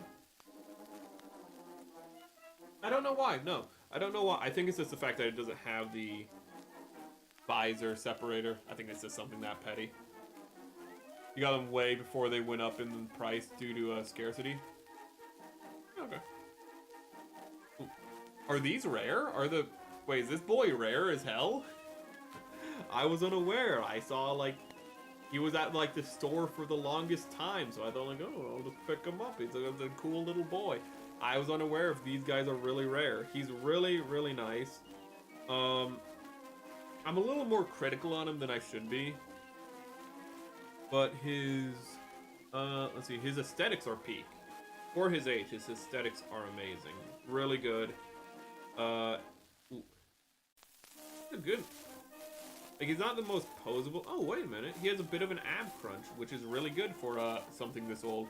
If I remember correctly, the Zaku I Sniper only got a kit, as it was part of a it was a part of a video game that was popular at the time.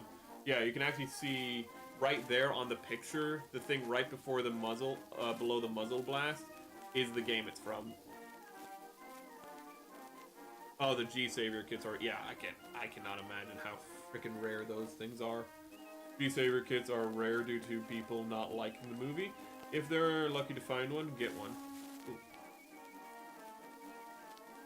If you think about it though, G Savior is probably is one of those early sci-fis like that probably led to the fact that a bunch of sci-fis later on in the like 2000s were made in Canada.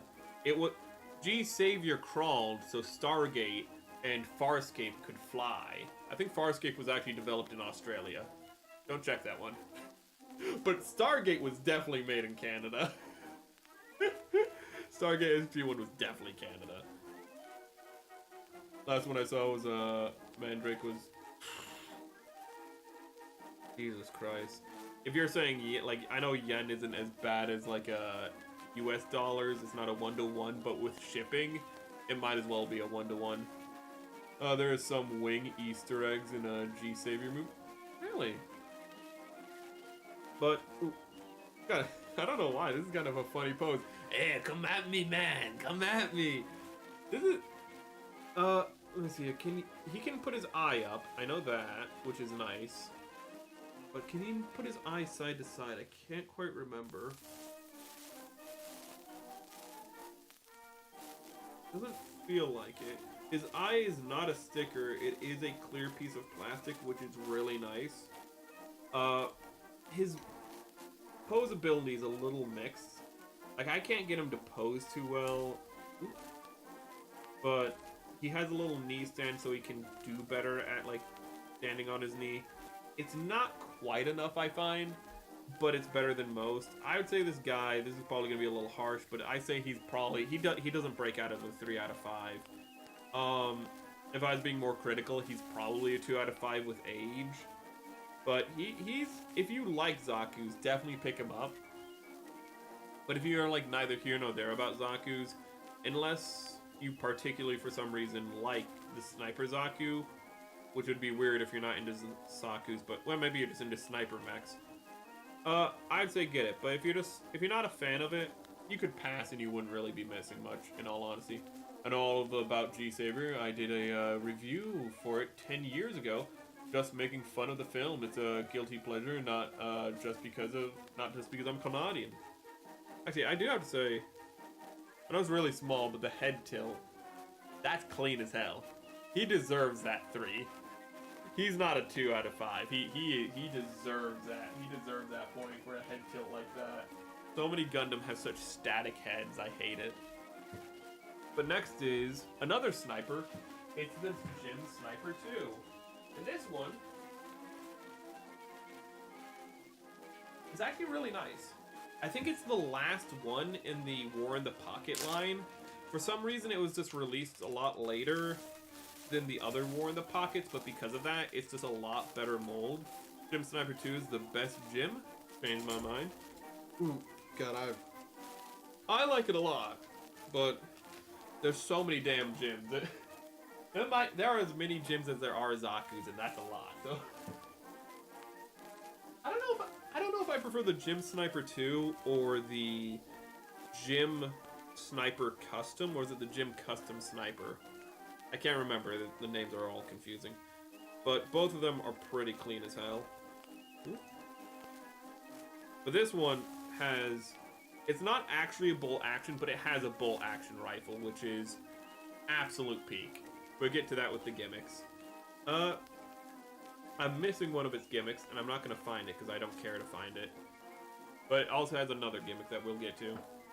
The black actress in the movie that plays Cecilia Graves is the voice actress for Lady Oon in the Wing Gundam. I hope she's as crazy as she is in Wing Gundam, because Lady Oon is freaking insane. She's knuckin' futz. But we have the Gym Sniper 2, and this is pretty much what you'd expect from something its age, but still pretty good. Actually, he has pretty good leg mobility, which is what you'd want in a sniper, so he can get those, you know, kneeling poses. You know, he can put his hand on his knee and have him be like, oh yeah, I'm a sniper man. I'm gonna go hunt some Zaku's. He can look pretty damn cool. It is a pretty cool mech. It's so cool that I actually got the, the Gym Sniper from like the Battlelog set, which is like the K9 version, which is just this, but he has a backpack which it just turns into like a drone with a sniper rifle for a head. I have that. I have not built it yet, but this is definitely gonna get good ranks. This is. Ooh. I don't know if it's gonna get good ranks, but it is pretty good overall.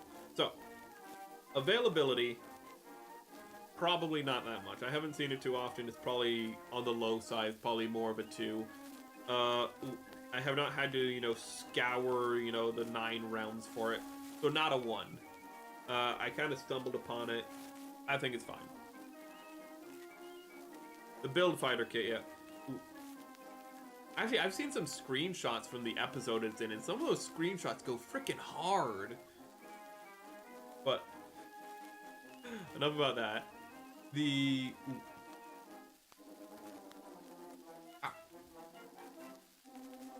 the accessibility. The build's pretty easy, actually. Build's pretty easy. The mold's pretty clean. You have some seams. There's a hidden seam here, and the seam's not so hidden on the other side. But they did bother to make it so that the seam goes under the shoulder pad instead of across it.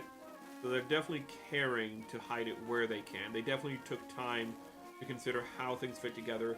There's a hidden seam here in the natural joint, or the natural seam. It's pretty good on that department. Its legs That's pretty flat-footed, but I actually would say combined with the fact that it can actually move its legs back so far, it actually doesn't feel as flat-footed as it is. Ooh. And it kind of has like a pseudo-toe bend in the fact that it has an ankle bend. It's actually more flexible than some of its contemporaries. Oddly, its ankle armor doesn't overlap the legs that well, which I think is typically the case. That oh wait, no, you can. Okay, so you just need to maneuver it. Okay, actually, oh wow, there's a lot more going on here than I gave credit for. You can move the leg back, or you can move the foot forward. So that's actually really good. That's actually really clean too. So there's actually going to be a lot of posing you can do with that. Actually, yeah, this guy's going to get a better rank than I thought he would. For gimmicks, he got a little visor, he has a cool-ass gun, and he has like a tiny little, I forget what they're called because they're so rarely used, but one of those like things that are like, they're not, they are mechs, but they're like power armor mechs, but also kind of just tiny mechs. Actually, wait, no. No, there's the power armor in Gundam, which is like rarely ever used. This isn't that. This is one of the mini mobile suits, actually. It comes with like a mini mobile suit that's like this big, and it's adorable. It's all one thing, so you'd have to paint it yourself to get it to look right, but it's pretty cool. It's a nice updated Jim Kai kit. The elbow pads were a slit on each halves. There's a lot of places you can customize. There's a lot of things that you can panel line, like the vents. There's a lot of work you can do here. This is before I started doing that. He has a good amount of flexibility. His legs...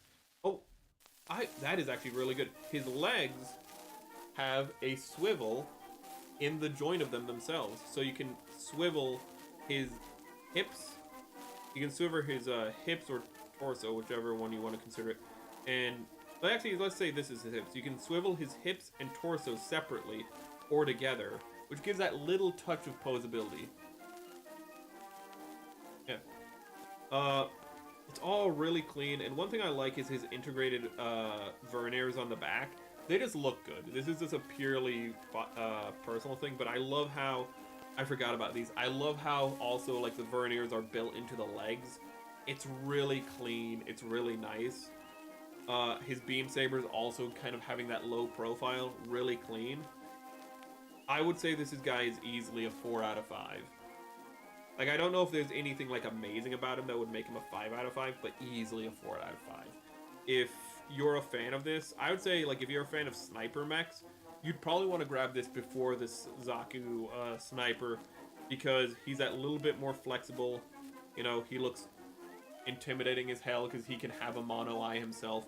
He's pretty clean. Ooh. I like him. I'm gonna put him right here to stand. He also stands really well, which is always important. White Dingo Sniper 2 is my fave from the OIW. Second place is the Gelgoog Jaeger, which is classified as a sniper unit, even though it's capable of fighting in the field. Same for the Sniper 2. Yeah. Actually, the Jaeger's a sniper unit? I'm so used to seeing it not being used as a sniper, but I suppose I can see that. Now, we have a special one up next. We're gonna have to start getting through these a little quicker. I don't know, we're gonna have to get through these a little quicker and have a part 2, for God's sake. Well, actually, how long have we been at this? Maybe I've misread the time. This is gonna be a long stream. But we have the Kampfer. The Kampfer is gonna get a higher rank than it should, but a lower rank than I want to give it. There's the Kampfer. Oh, I already had it up. My bad.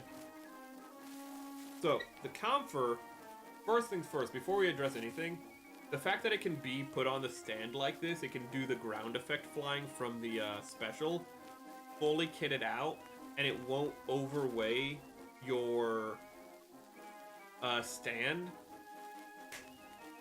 Immediately, it's gonna get almost full marks for aesthetics, and I don't know. We'll give it full marks for aesthetics, but we're gonna we're gonna be taking away some points for mold in compensation. Let me just say that. I have not seen it very available, so it's probably more of a 2. It's not even like I haven't even seen it moderately. The build quality, the building experience is pretty nice, but the mold is where we're gonna start seeing problems. And we're just gonna talk about the mold real quick. The mold, I've had problems where the head was loose and I had to thicken the head. I've never had to thicken a head before, but the head would literally, I've thickened it properly. I might have glued it in all honesty, but the head, you could just pull off the helmet. Just the whole thing, it would fall off. It was loose as hell. The waist joint was loose as hell, which is kind of a problem because it needs to be able to go back like this. The neck, even now, is loose as hell. It has this gimmick where it can go back. A lot of the central points are really loose for some reason. You can tighten them up just with a little bit of not sprue glue, sorry. Not that bad. Just with normal plastic cement, you can fix it up. So it's not that big of a deal, but it definitely hurts the mold overall. But outside of that, he stands up pretty well. He can have all this stuff. His aesthetics are, he gets like full marks on that. He actually has some natural color separation in the chest here. Not simply with the verniers, but with this negative space or this in-between space, which is really nice. Because this could have just been one piece. They could have easily done that and just skimmed. One point in flexibility is that to have these like leg-mounted verniers, it actually kind of hurts his flexibility a little in the legs. Like he can't bend his leg past this point because the verniers get in the way. But yeah, at the same time, I don't think that's too big of a deal. Hold on, let's see if I can. I can. He has big feet, so very stable, very clean. He has, does he come? I think he comes with 2 shotguns actually. But he comes with, if not, I can't remember if he comes with 2 shotguns. I think he comes with a shotgun like this that has a butt, and then he comes with one that has no stock. I think that's what the difference is. I think all guns have butts. What am I talking about? But he comes with, I think, 2 shotguns, or this is removable. It's one or the other. He comes with these, I forget what they're called, but for instance, let's just call them anti-mobile suit rockets. And then comes with anti-mobile suit, like rocket launchers, like missile launchers. All good. Can't remember if the Kampfer, Amazing fixed the rear vernier problem you just mentioned. I wouldn't know, sadly. But also, he can hold his gun across his body, which is clean as hell. He has all these as gimmicks, plus I think again an additional shotgun. Don't quote me on that one. But these are a lot of gimmicks. You could give these to other mobile suits. That looks like a bit of a thick handle, so I don't know if they could hold. I don't know if they could hold it. I know they could hold the shotgun. Because the hands on these mobile suits are supposed to be interchangeable with certain other mobile suits. I actually have the Zaku.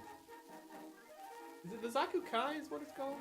I can't remember. I have the Zaku II from War in the Pocket, and they're literally supposed to be, by design, have interchangeable hands. Panzerfaust. Thank you. Panzerfaust are the weapons on the legs. Thank you very much. But this guy, beautiful, amazing. There's not much to say because he's just what you see here.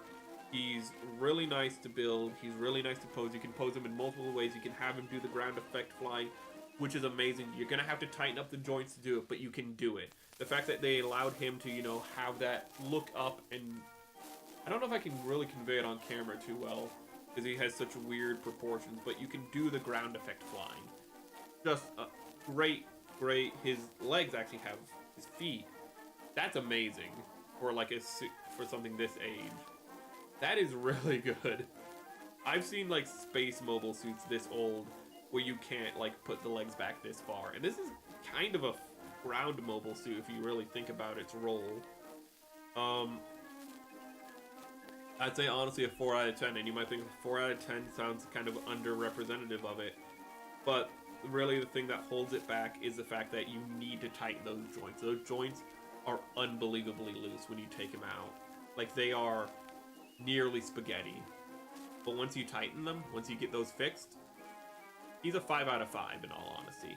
But because you have to do that fixing, 4 out of 5 in the final score. Ooh. Okay. Ooh. But he's beautiful. I absolutely love this build. I love this mold. I would say if you see it, especially if you're a fan of War in the Pocket, do not hesitate. I know that, you know, some things, like I've heard the Alex isn't that great from War in the Pocket, high grade, but that guy, amazing. The Zaku's also pretty good.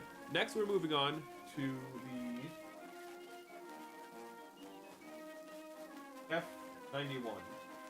Our tiny boy, our short king, chat. Our shortest of kings, and this is on backwards, isn't it? No, it's not. We're good. So we're gonna come. So we might want to address this. I've seen this guy a few times. I'm gonna say he's 3 in availability because I've seen a few reprints of him. Though he's probably leaning towards a 2. Just full stop. He's probably leaning towards a 2, but I want to be generous and say it's probably average.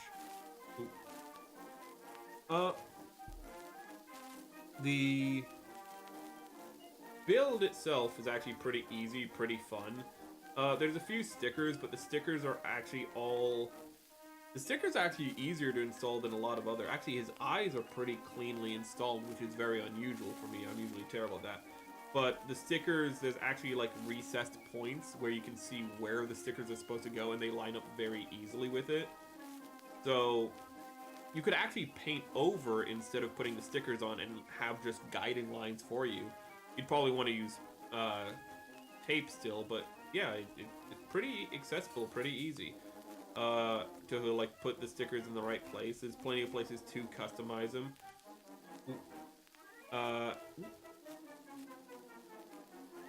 But the mold is good for something its size, but at the same time, this is a very tiny boy.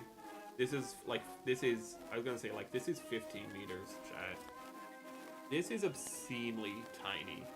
Like, I know the camera doesn't always make these look like they're standing at the same height, but these guys are standing in the same, the same height right now. He is preposterously small. Like, and it really comes across in, like, how he holds together.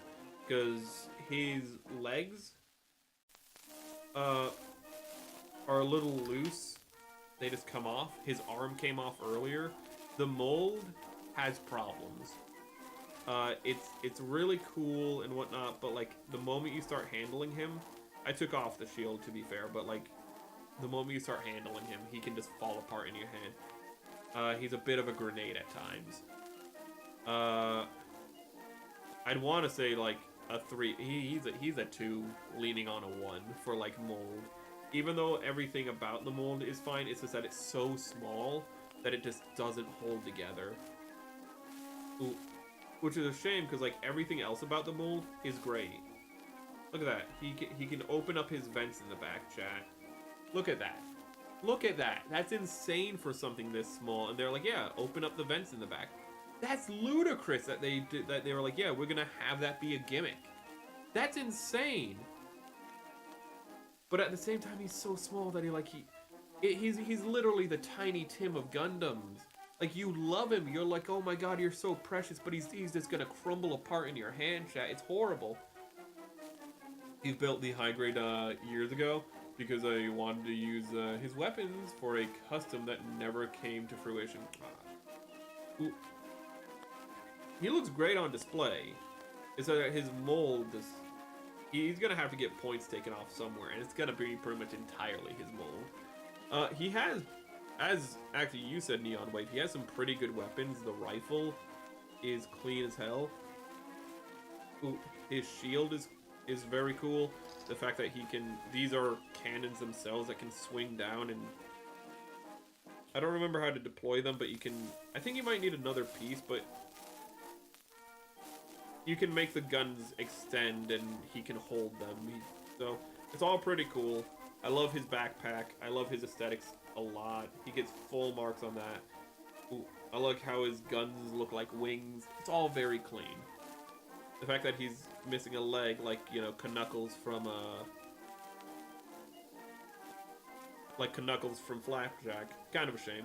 I love all of his vents. The fact that a lot of mecha design don't take into account that, you know, like how they build up heat and whatnot.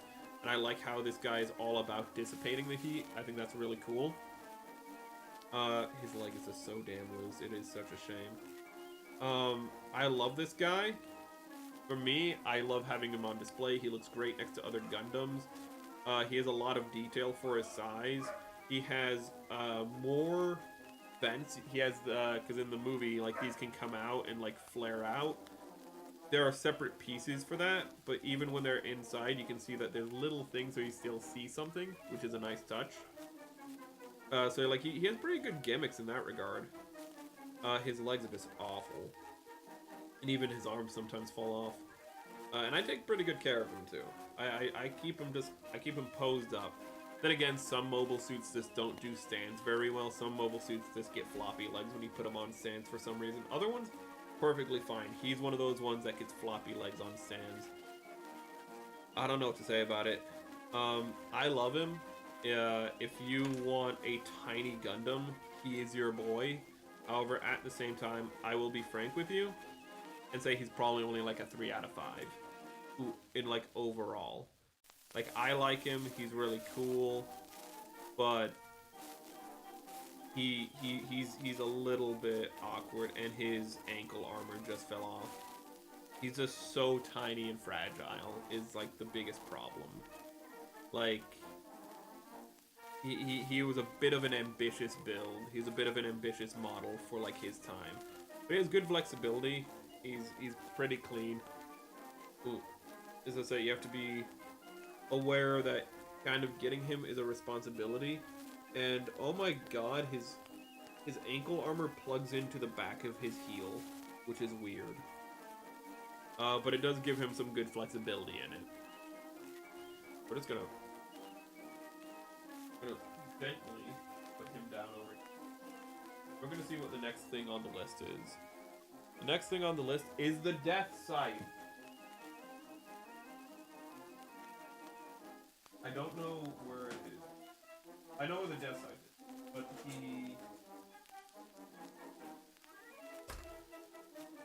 his visor is in that bag because it keeps falling off, and I can't glue it on until I re-record his review. So I just have it in a bag. So if you're like, why is he bald? That's why.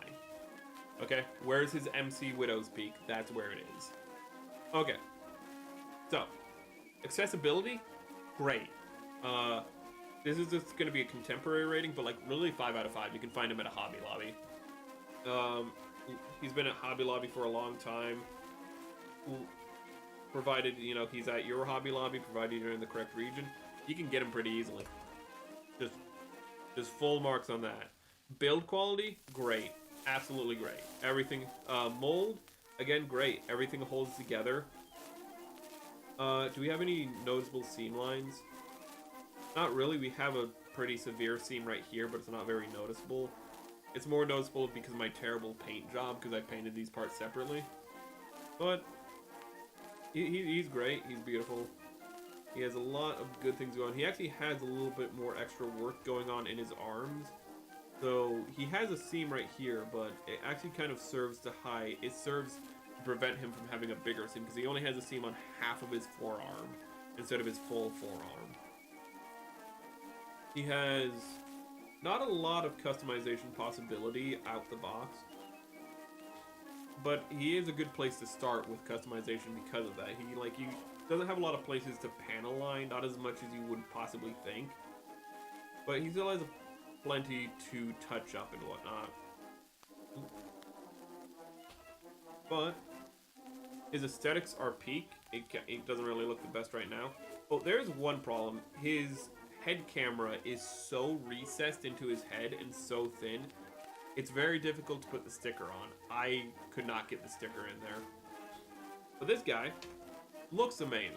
He looks great. He looks great next to other. He looks great next to other Gundam Wing units, and we'll do another Gundam Wing unit after this to show you.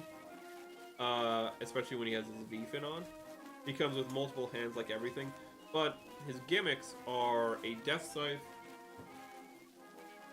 He has 2 Deathscythe blades for his Deathscythe, so you can have a really long blade or a short blade. He comes with his shield that can like launch off of his arm. That he can't launch off his arm in this case, but that comes with the beam part of its own that can be put in the end of it. Here's the beam scythe. It's really long, as you can see. Livelance, come here. I see your lance, Livelance. Let me see your lance, Livelance. Livelance, where the hell is your lance? I have the blade, but not the lance. Yeah, it just has the same handle as the... I mean, it's meant to be the same build, but it has the same handle as the Livelance. Now this nice long, it's just the head is different. The beam projector. But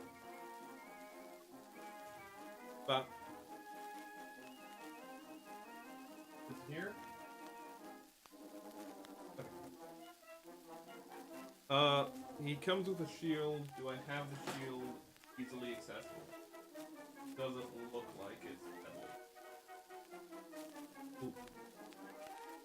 But he comes with all this stuff. He comes with plenty of stuff, plenty of gimmicks, plenty clean. He has pretty good flexibility. I'm actually kind of surprised his knee armor doesn't move, but that's pretty clean right there. That's a pretty good knee rise.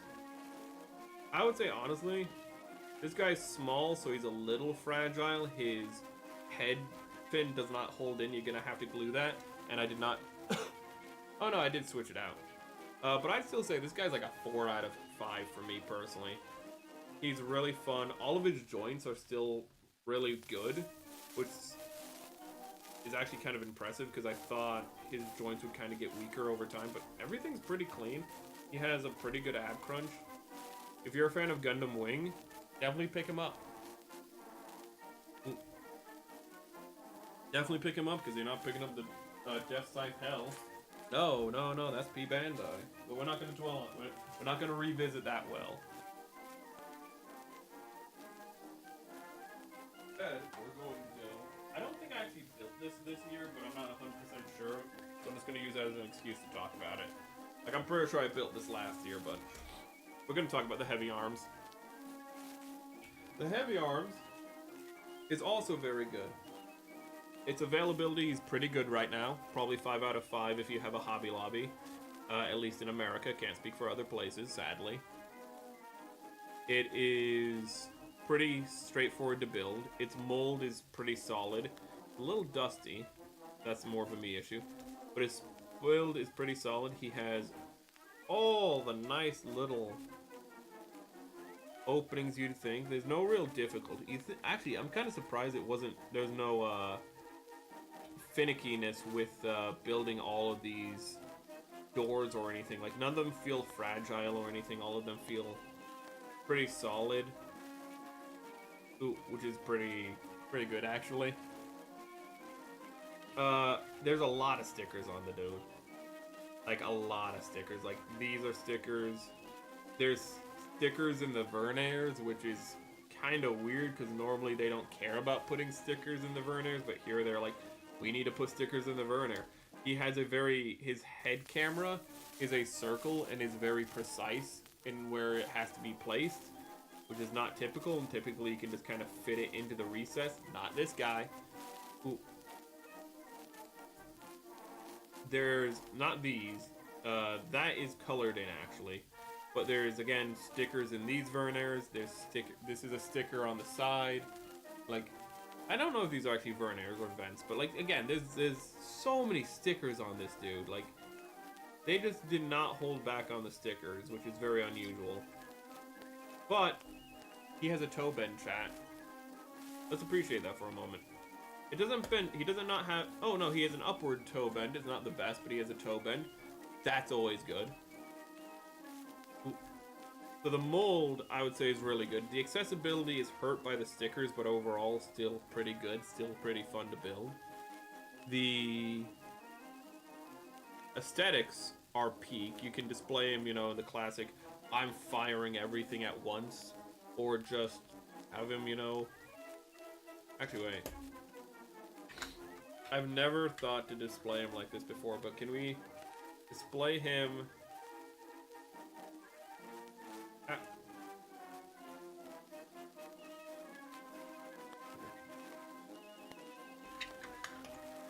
I'm gonna test if he can be held on this without falling off. Okay, so theoretically, you could display him... Theoretically, you could display him in, like, his spinning pose when he cuts people up, which is just great, how he is somehow able to do that spin. His pilot can do the spin outside of the mech, so of course he can do it in the mech. I am the god of death, Duo Maxwell. You see me, now you have to die. Sorry.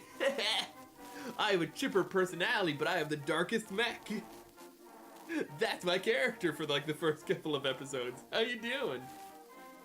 Hobby Lobby has Gunpla and model kits. Yeah, it has yeah, they've actually been expanding their kits because Gunpla's been doing better in the States actually. Well, I was in Florida a couple days ago and missed. And they actually have some pretty reliable things. I remember last year, the end of summer, they had real grade Zeongs. I've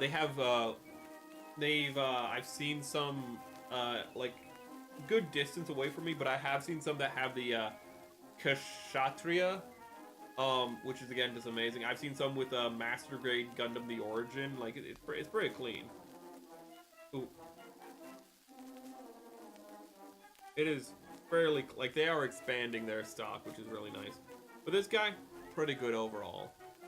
Where, I will say, like, the Deathscythe maybe shouldn't get as high of a rank as it should. Like, it is definitely a 4, but I would not challenge somebody saying that it's... I would not challenge somebody saying, like, it's a 3. This guy, he's a 4. Everything about him feels great. He can hold up, one of my favorite things is... I've had him holding up his arm for a long time. His joints, still strong as hell. You cannot say that about a lot of things, about a lot of mechs when you have their arms hold up. Even if you just have them pointing, their joints will get tired over time. This guy, he has that extra weight for like this whole thing. Even if this is hollow, there's still extra weight.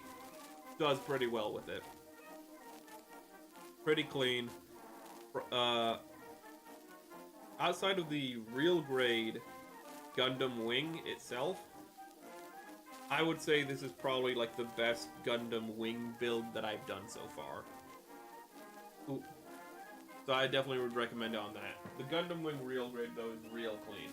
Not the Endless Waltz Gundam Wing 0, the Gundam wing.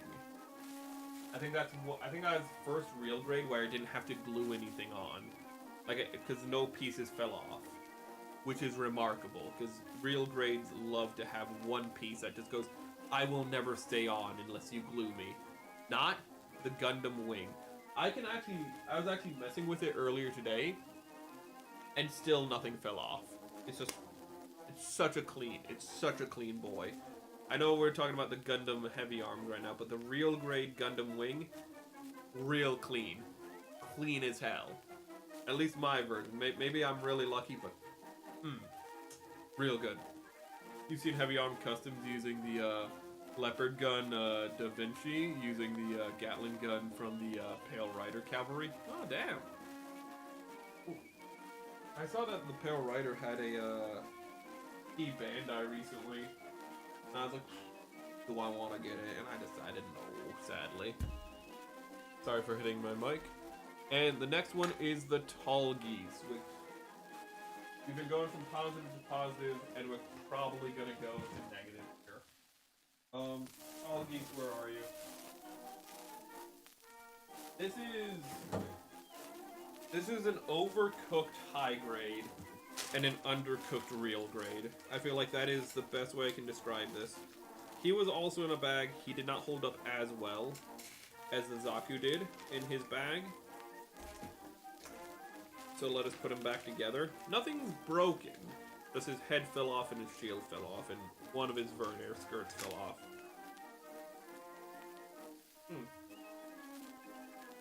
Why did I say nothing's broken? What the hell is this? I have no idea what this is, but this was also in the bag, which is not good. Or maybe something did break. Let's put his head on. Okay. Shoulder armor on. Yeah, this guy, in all honesty... Oh, I think it is the... I think it's one of the handles. I think you're right. Yeah, it's the handle right here, because you have this handle. It's not this handle, of course, but it's the handle for right here. Thank you.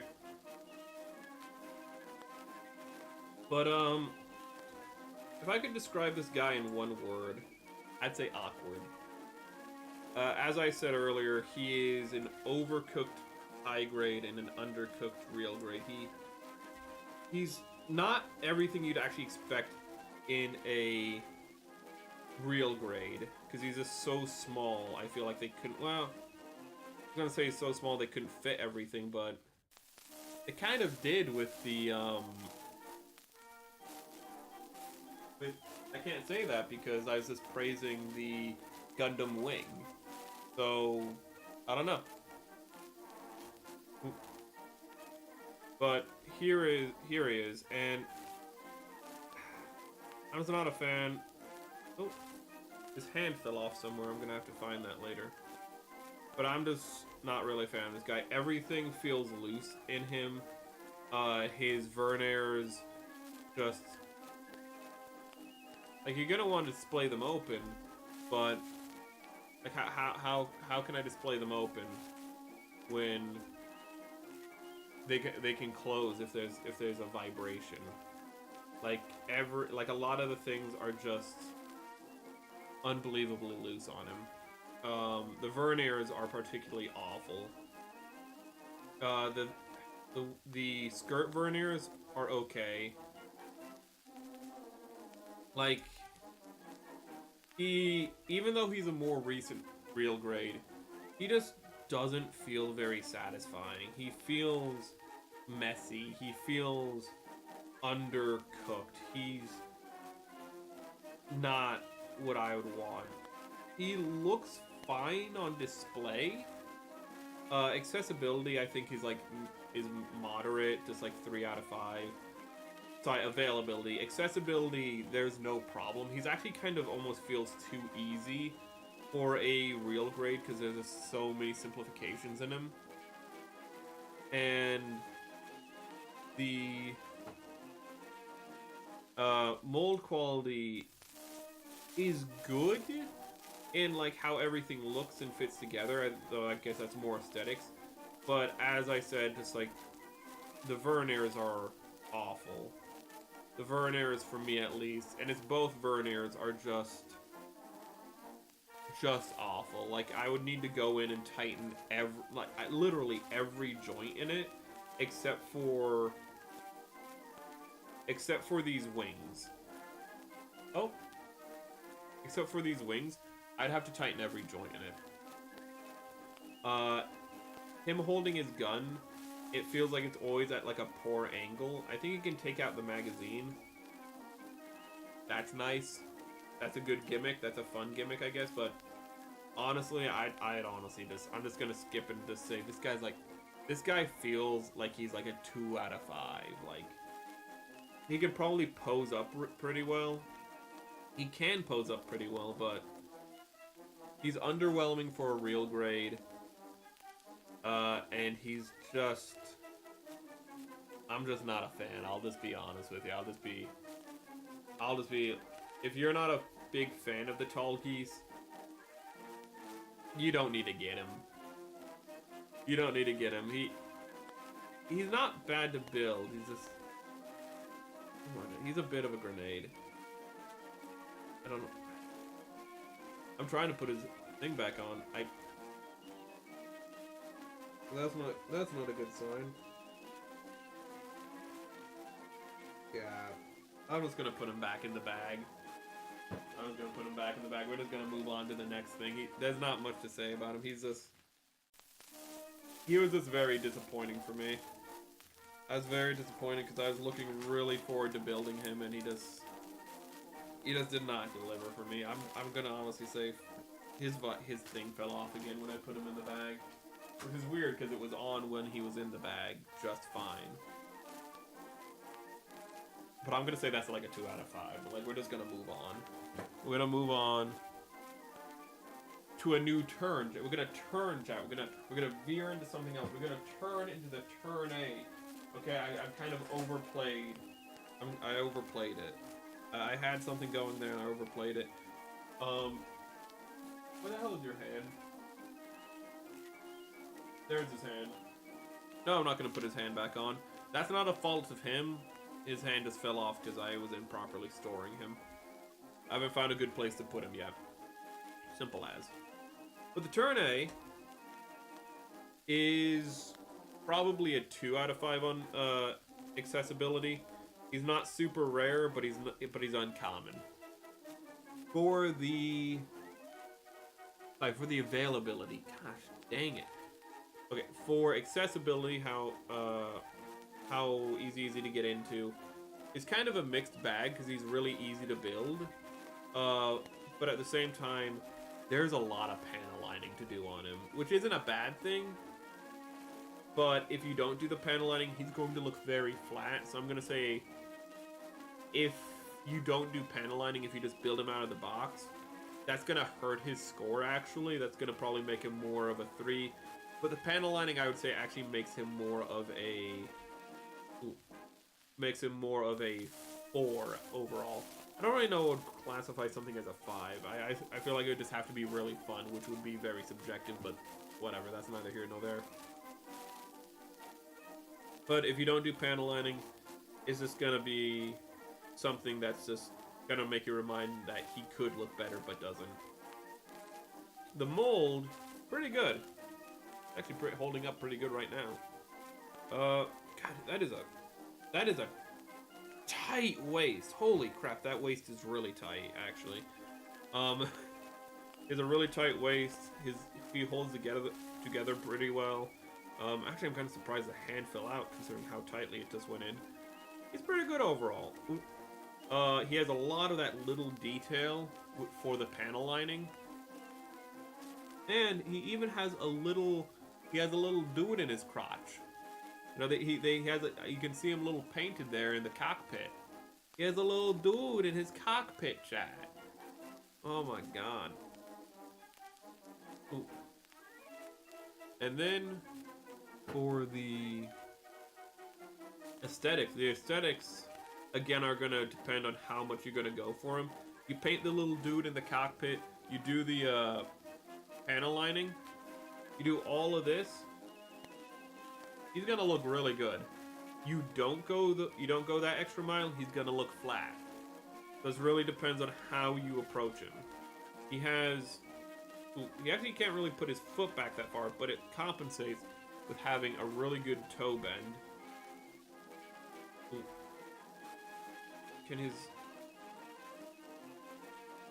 Looks like it is just one unit though. He can't turn his ankles separately. But he stands up pretty well to my knowledge. Yeah, he stands up pretty well. He actually has pretty wide feet and pretty long feet, all things considered. So he's pretty good overall. Okay. I was trying to knock him over there, to be fair. As I've seen how much it would take to knock him over. He has a chicken neck. I don't know why he's a chicken neck, but he does have a chicken neck. You go, ooh. You can listen to good music.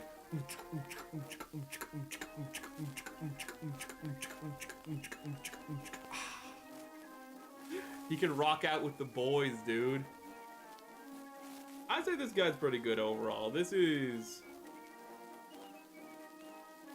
Because it kind of depends on if you're going to go that extra mile, I would say he's a 4 out of 5. Because like there's so much subjectivity to like how you approach the model. I'd say he's a 4 out of 5, but he is, again, a really good model. Everything holds up in him. He has a good amount of gimmicks. He has some more guns. He has a core fighter that's separate. I didn't bother painting or cutting out the core fighter, but he has a core fighter. And it's always kind of fun when they come with a core fighter. I say that, then I just remember the God Gundam came with a core fighter, and I don't think that was very fun for Shog Mommy, but that's neither here nor there, chat. His skirt is tight when you separate the 2 points. Actually, I think they might come separated, which is a bonus. But yeah, I'd say 4 out of 5 for this guy. Very fun, very good, especially if you're a fan of Turn A, of course. And then we have the Sinanju. Oh my god, I forgot about the Master Grade Sinanju. The Master Grade Sinanju is a 4 out of 5. I have pictures of it, but I don't have it because I gave it to my brother. That was actually technically, well, I mean, of course it was last year, but that was last year, very early in the year that I gave it to my brother. The Sinanju's pretty good. The Master Grade Sinanju, not this one. The Master Grade Sinanju, pretty good. It has a lot of stickers, so you're gonna have to. So you're probably best off getting some something to seal the stickers on, or else they're gonna peel. So you're gonna have to like prime it or something, or like do finisher on it, like whatever is gonna work for you. Its gun does not. Getting it to hold its gun is kind of a pain because it doesn't. It has those old hands that are like this, that have like individual fingers, which I like. For like, you know, being able to gesture and whatnot, but they're kind of terrible at holding weapons. And he has a very big rifle, as we'll see with the Sinanju I'm about to get out. He has a very big rifle, and he has trouble holding it. His shield attaches in a weird way. You have to pretty much, you can't plug it in, you have to slide it over his elbow. There's some weird nuances to him. It's a good build. I think it's a 4 out of 5. I liked it a lot. He has a great self-presence. It's a big boy that's beautiful. He's shiny. If you put some finisher on him, that makes him even shinier. You can get him looking even more beautiful. Get him to look fabulous. But that's the Master Grade Sinanju. I do not have him available. Just show you though. But I do have the Sinanju Stein.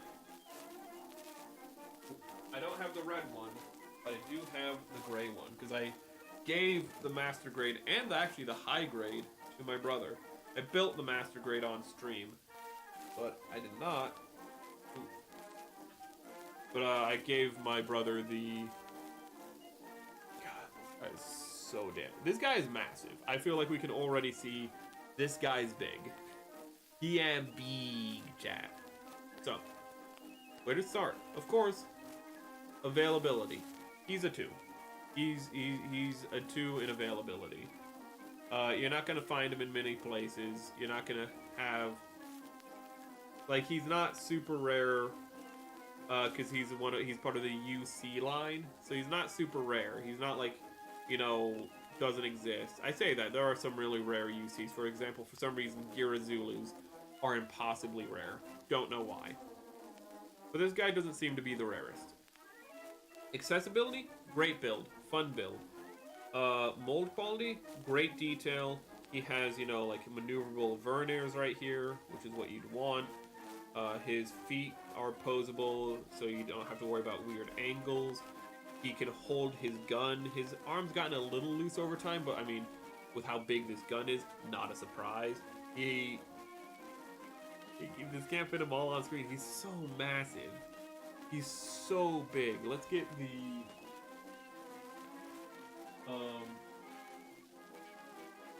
1 minute. Let me have a stroke real quick. I still have the Americans. I just realized. He's like a 23 or 24 meter mech in cannon.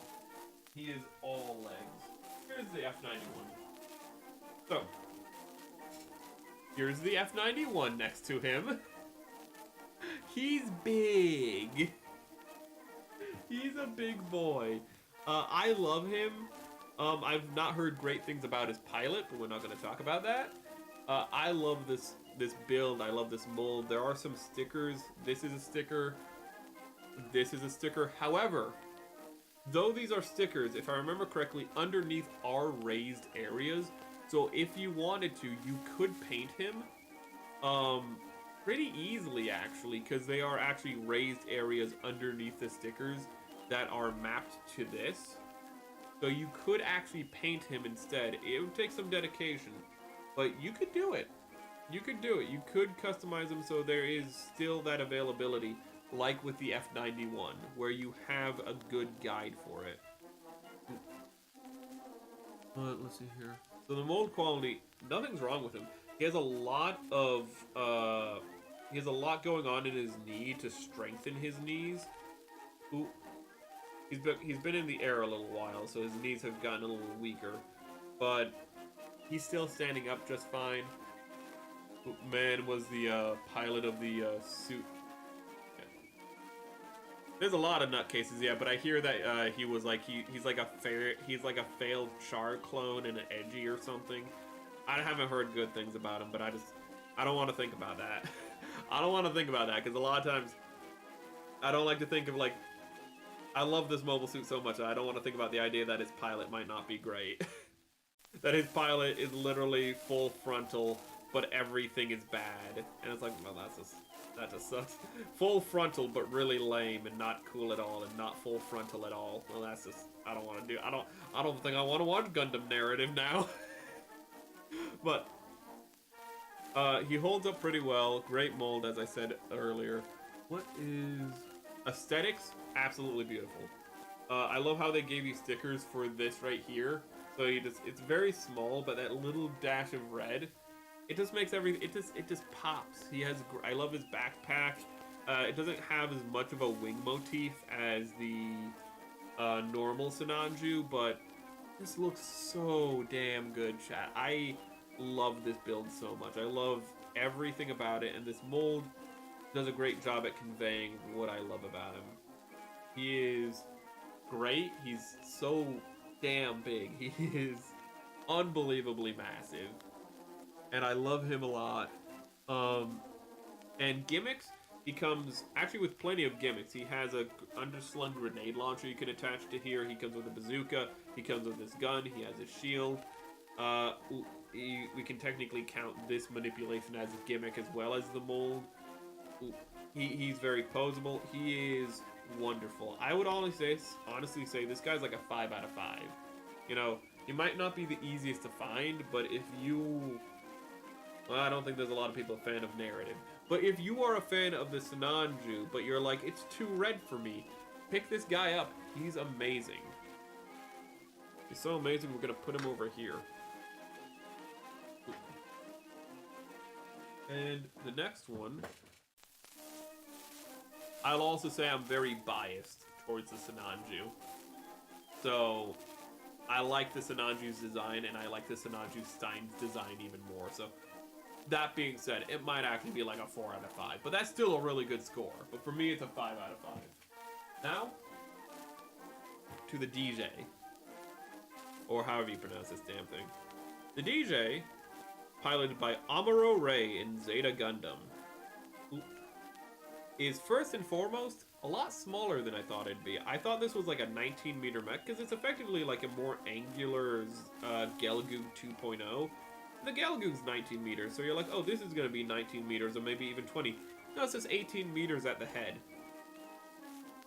So it kind of feels smaller than it should be, especially because he has such a tiny head. So you think like, oh, he has a tiny head, and a lot of times in Gundam what they'll do is they keep the head the same size, but like make the body bigger, so you think like, oh, they're doing that with it, or like to make it look bigger by making the head stay the same size. No, he just has a tiny head. These are all really petty points, nothing really, like these aren't criticisms, it's just some stuff I did not realize until I built him. Availability, I've only ever seen him once, and this is the one time I've seen him, holding him right now. So I'd say definitely a 2 for that regard. Universal Sentry, so I don't think he's going to be the rarest thing in the world, but yeah, he ain't common. He ain't common or even somewhat common. At least in my neck of the woods. Accessibility, the build is pretty good overall. It's not hard, but I feel like I don't know if this is accessibility or molding, but it's a little bit of both. His piping doesn't plug in. It kind of just fits in, which for the legs goes pretty well. It goes pretty well. The legs are fine the way the legs do actually plug in, but these parts are literally just here by like friction. They're just in there. There's nothing that there's no anchor for the leg, and they don't come out or anything. It's really clean.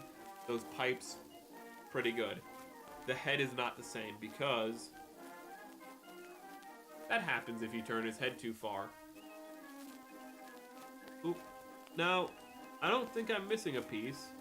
I think it's just supposed to hook in freely back here and then plug into his head. And if it's not the back that comes out, it's these front pipes that come out. So we're just going to take those out for the time being. That's a mark against it. I'm sure you could... I don't even know if you could even glue them in because they're rubber. So I don't even know if you could actually glue them in. So I don't really know how you fix that, in all honesty. Kind of sad that the Amuro goes from piloting a Gundam to piloting Janksu up until... Kinda do, don't he? Ooh. He kinda do that. Ooh. But I do love the Dijeh. I think these are heat sinks on the back. That's the only thing I can imagine them being. And again, I always love when a mech has something to address the fact of like heat buildup in it. I don't know, it could be something else. Maybe it could actually literally be something to let it fly in atmosphere by being like gravity manipulators or whatever. It could be like a, Minovsky field, it could be a Minovsky field generator to make the mech lighter, to make it more agile or something. I don't know what these fins are. I just think they're cool. I think it's cool that it has wings. It could make it lighter so it could be more, agile. It could be, heat sinks. I don't know. I frickin' fine though. They are fragile. This is not a point against it because these will hold in pretty well. But if the... I've glued them both in for security, but it's not the hardest thing to get these to come out. Provided you're taking care of him, this is not an issue. But if you ever put him into storage, they can fall out. And if they fall out, well, you have a very big hollow space with very thin plastic. And that can break. I think you can see there's a break right here. This is my fault. This is my fault for not being responsible enough. But he can break. Just an advisory. Now, the mold overall is pretty clean. I like how the fact that he has a Starscream stomach, meaning that, he has a part that goes from his upper chest down to his groin. But they made it maneuverable. They made it maneuverable so that you can still he still has a waist swivel. Eat your heart out, Transformers fans. Look, something that Transformers fans have been asking for literally decades for a Starscream figure. This boy can do it, chat. You can just literally lift it up, and he can just have a full waist swivel. Okay, or you can plug it in and keep him more, mold accurate. I know. Hasbro fans right now are biting their tongues. They just can't believe such a thing is possible. Such technology in this day of our Lord? No, it cannot be. No, it's impossible. Okay. But that's very nice. He has nice verniers in his butt, on his butt, whatever, like the Gelgoog. He doesn't have any in here like the Gelgoog, sadly. Ooh, he has a nice backpack though. He has a nice verniers on his backpack. Good color separation too. They did not need to do this, especially considering it's on the back. But good color separation. I think the only stickers are the eye and these parts, and like here and here. I think those are the only stickers. For me, this arm's a little loose, and I don't know if it's because there's extra weight right on this arm because of the shoulders, the shoulder pad, or if it's just I got a bad joint. Just felt like I should say that. Aesthetics. Though he's shorter than I thought, I still think he looks beautiful. I still think he looks great. The wings give him so much presence regardless. So even though he's like, head height is shorter than I thought, he's still pretty big. Like, compared to other people, because I mean, like, he still kind of feels taller, because he still has those wings putting him a little over. He's a little smaller than you think, you know, especially again because Gelgoogs are so big, especially for the time period they were in. And this guy's kind of small for a Zeta Gundam. Like, this guy's again 18 meters tall. Like, the Gundam Mark II is like, what, 19 meters? So it's just kind of weird that he's just 18 meters, or at least he comes across as 18 meters in this mold. It's a little weird, all things considered.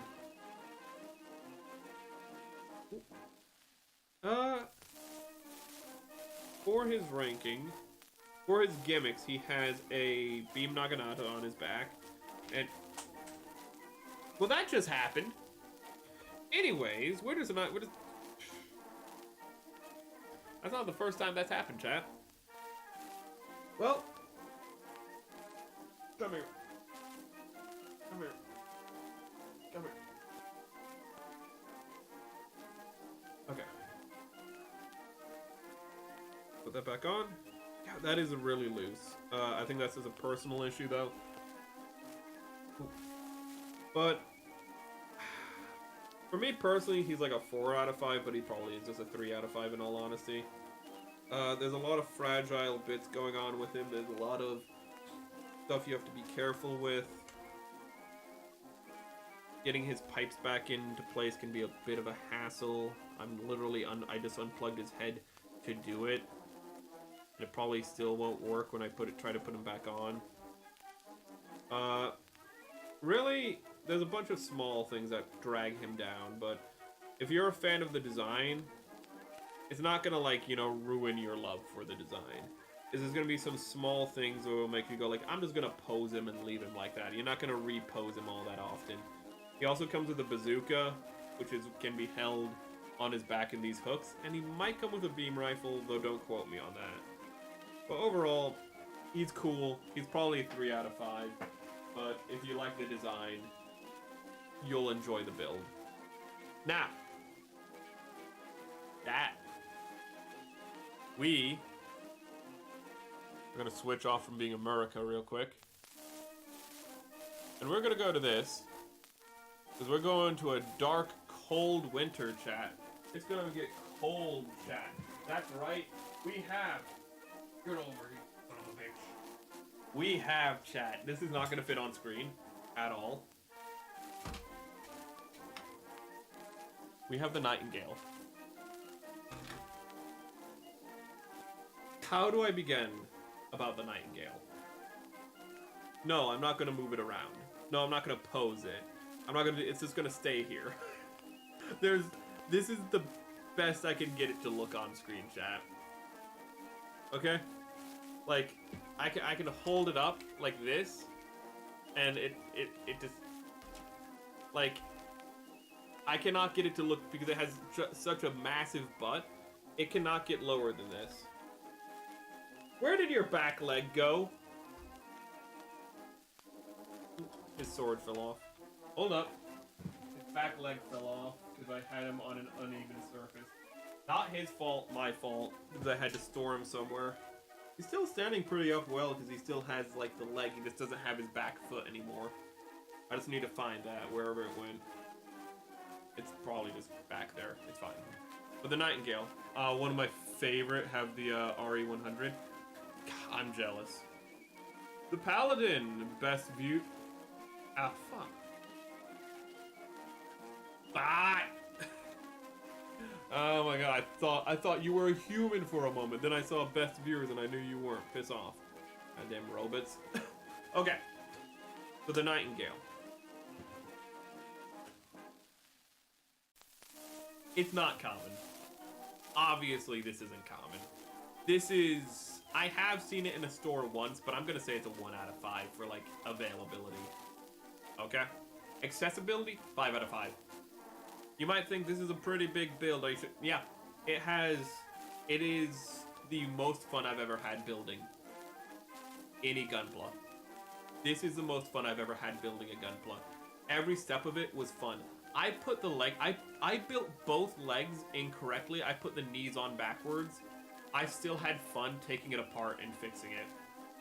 This is the funnest I've ever had a build. This is hands down the best thing I built last year. Just hands down. Absolutely, it is expensive. It is big. It is hard as hell to display because it's so big.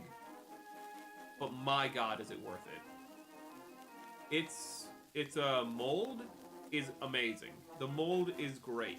It's actually really strong and really really resilient. I actually, earlier, before we started stream, I would not recommend you do this, but I grabbed him by his, well, I grabbed him by Char's massive compensation, and I literally just picked him up by that and just moved him around. Don't do that, because you're putting stress on the parts, and that's really bad for them, and I only did it once. But you can literally do that. He holds together so well. Do not, for the love of God, do that. Do not do what I do. He's very dusty. Sorry about that.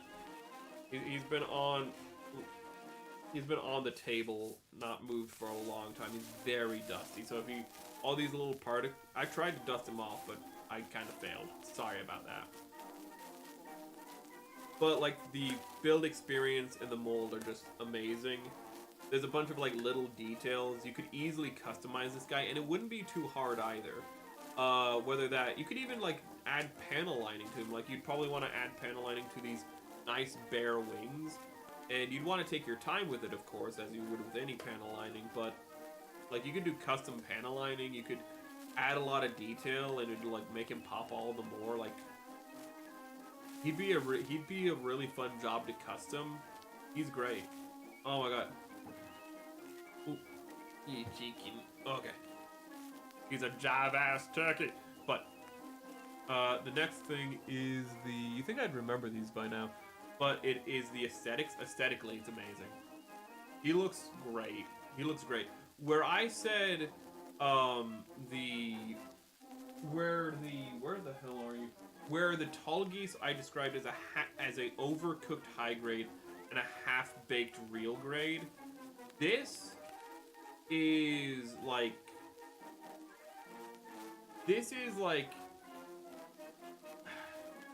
a well-refined high grade, you know?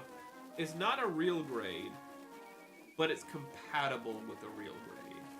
Because the companion mech to this is not the high-grade Hi Nu Gundam. Cursed be its name. No.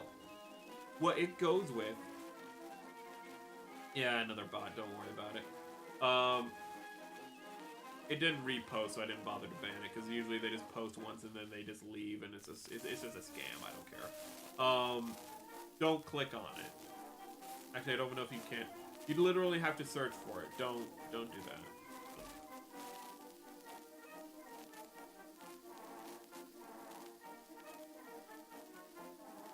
Wait, what? No. I'm just not gonna bother with it right now. I assume all of you know not to click on bots, and it's a bot meant for me.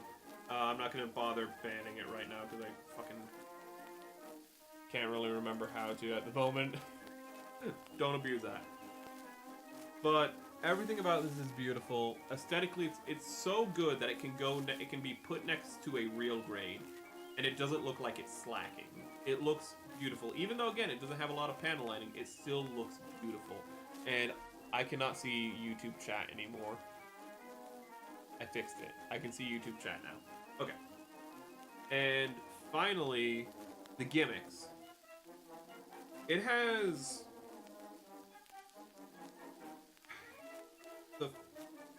It can hold 4 beam sabers at once. Why would it need to hold 4 beam sabers at once? I guess it did it in the manga. I'm assuming. Which is kind of embarrassing for Char if he had 4 beam sabers out, General Grievous style, and Amuro just Obi-Wan Kenobi'd him. I don't know. I haven't read the manga, but if that happened, I mean, you had 4 beam sabers out at once, dude. How do you not get 1 strike off? But he has under his skirts, I'll lift this one up.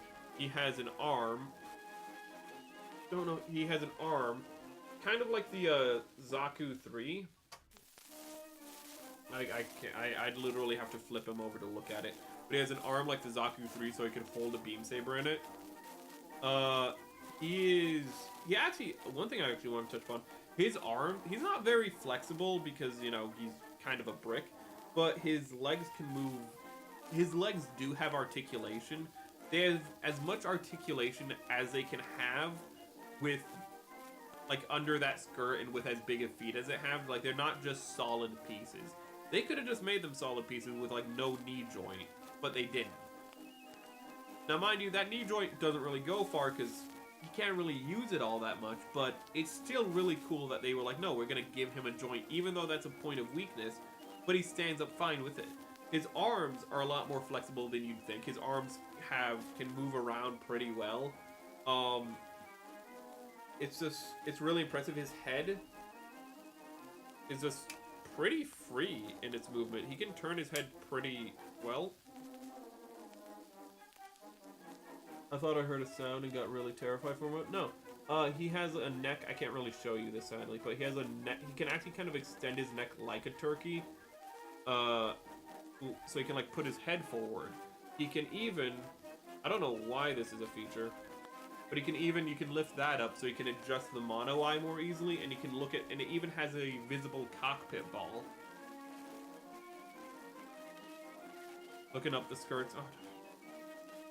Don't worry about it. Don't worry about it, Sean. Don't cancel me. This copy of the O from Zeta.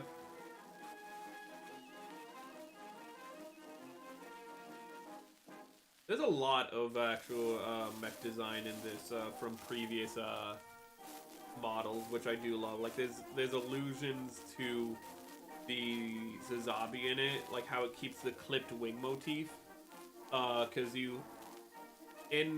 I've talked about this before, but the Zazabi has clipped wings, while while Amuro's Nu Gundam has one wing in like the funnels. So like the funnel rack of the Zazabi pretty much is just like it's wing nubs, and this kind of keeps that going with it kind of almost having what are like clipped wings, while the Hi Nu Gundam has like a holder like this, but instead of having funnels like this and thrusters, instead it has the wings out like they're feathers. And I think that's a really great motif to show how, again, Char, though he talks about being held back by gravity, he's the one through his traumas and his personal experiences that's being held back, and that's why he, you know, inevitably loses and can't win many times in the series. I just really like that visual communication. I also love the pipes, and I'm so sorry this guy's so dusty. That's a terrible presentation for me. But if you see this guy, he's going to be pricey. But if you have the available cash, pick him up. He's great. He is great. He is the big boy. He is great. If you have the available money, I would say I would recommend it. You know, it's a fun build. It is genuinely a great build. I would say personally for me, this is a 5 out of 5.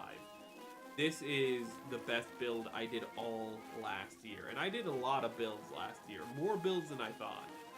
Can't imagine Char looking at the design and thinking that this will work and make a lot of sense. At least with the Zeong, it was simple and not that chonky.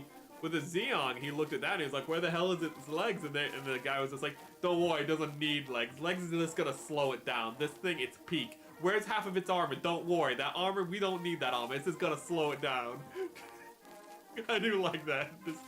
I do like that conversation in the original Gundam. We're gonna take this beautiful boy off. We're gonna be a little gentle with him, because we lost his back leg. It's kind of funny, he has 3 legs, because he has a support leg in the back under his skirt. I can't really show you because he's just so hard to show you. Car's suddenly a New Yorker. No, the engineer was the New Yorker. It's good, it's fine, it'd be great. And then he's a used car salesman. You don't need those legs. Those legs are gonna slow you down. Is it cheaper without legs? No, it's twice the price. It's a service to have no legs on your mech. Okay, and then the next one is Oh, we already did the entry grade new, but we have the... Why is this one next? Oh, because I know why this one's next. Because it still charges counterattack. We have one of our most recent builds. Is this our most recent build? We have our most recent build. We have our most recent build, the Jagd Doga. The Jagd Doga, firstly, it looks great next to the Gira Doga. I don't know if I can speak to the other... I've not built the other things. I've not built the Sazabi or the Nu Gundam yet. I have the intergrade Nu Gundam. I don't need the high grade. It looks good. If this... Sadly, this is not the one that, this is not the teal one. If it was, I would show, you know, the Nu Gundam blowing its back out. Phrasing. Blowing it up from the back. Phrasing. You know, I'm not gonna salvage this one. I don't think I can, Chad. I'll be honest with you. But, firstly, can I just say, I love how it has a dagger on its beam saber. Like, what's the point? What's the point? Look, I want to kill you, but you're not worth the energy. Literally. I'm actually gonna get silver paint to paint that in. But this is really good. It looks great next to the Gira Doga. There's a little bit of problem I have in the joint for its hand, but overall, all the joints are pretty good. It has big feet, so it's gonna stand up pretty well. I haven't really put it on a stand, so I don't know how good it looks flying. It has funnels that can be deployed, so let's start with accessibility. Availability. Availability, I'm personally going to put it at a 3, because I've seen it at multiple stores. It's not super common, but for what it is, it's a lot more common than I think than you might expect.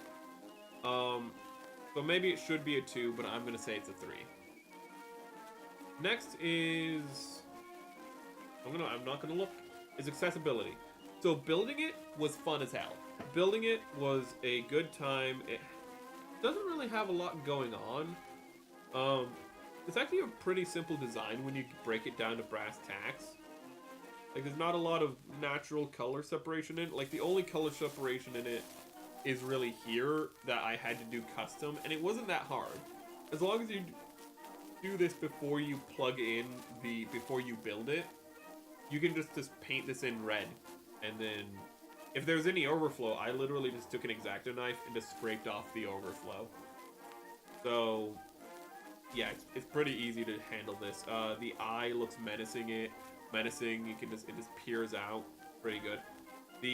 So the build is straightforward. I don't know if we had any mix-ups on it, any problems. There's not a lot of places to customize it. We did do panel lining on all of the pipes, which makes them pop a lot better. I don't know why it looks orange in camera. Trust me, it looks red. It's a nice red. For some reason, it looks like it's a Longhorns fan when under the camera for some reason. I don't know why.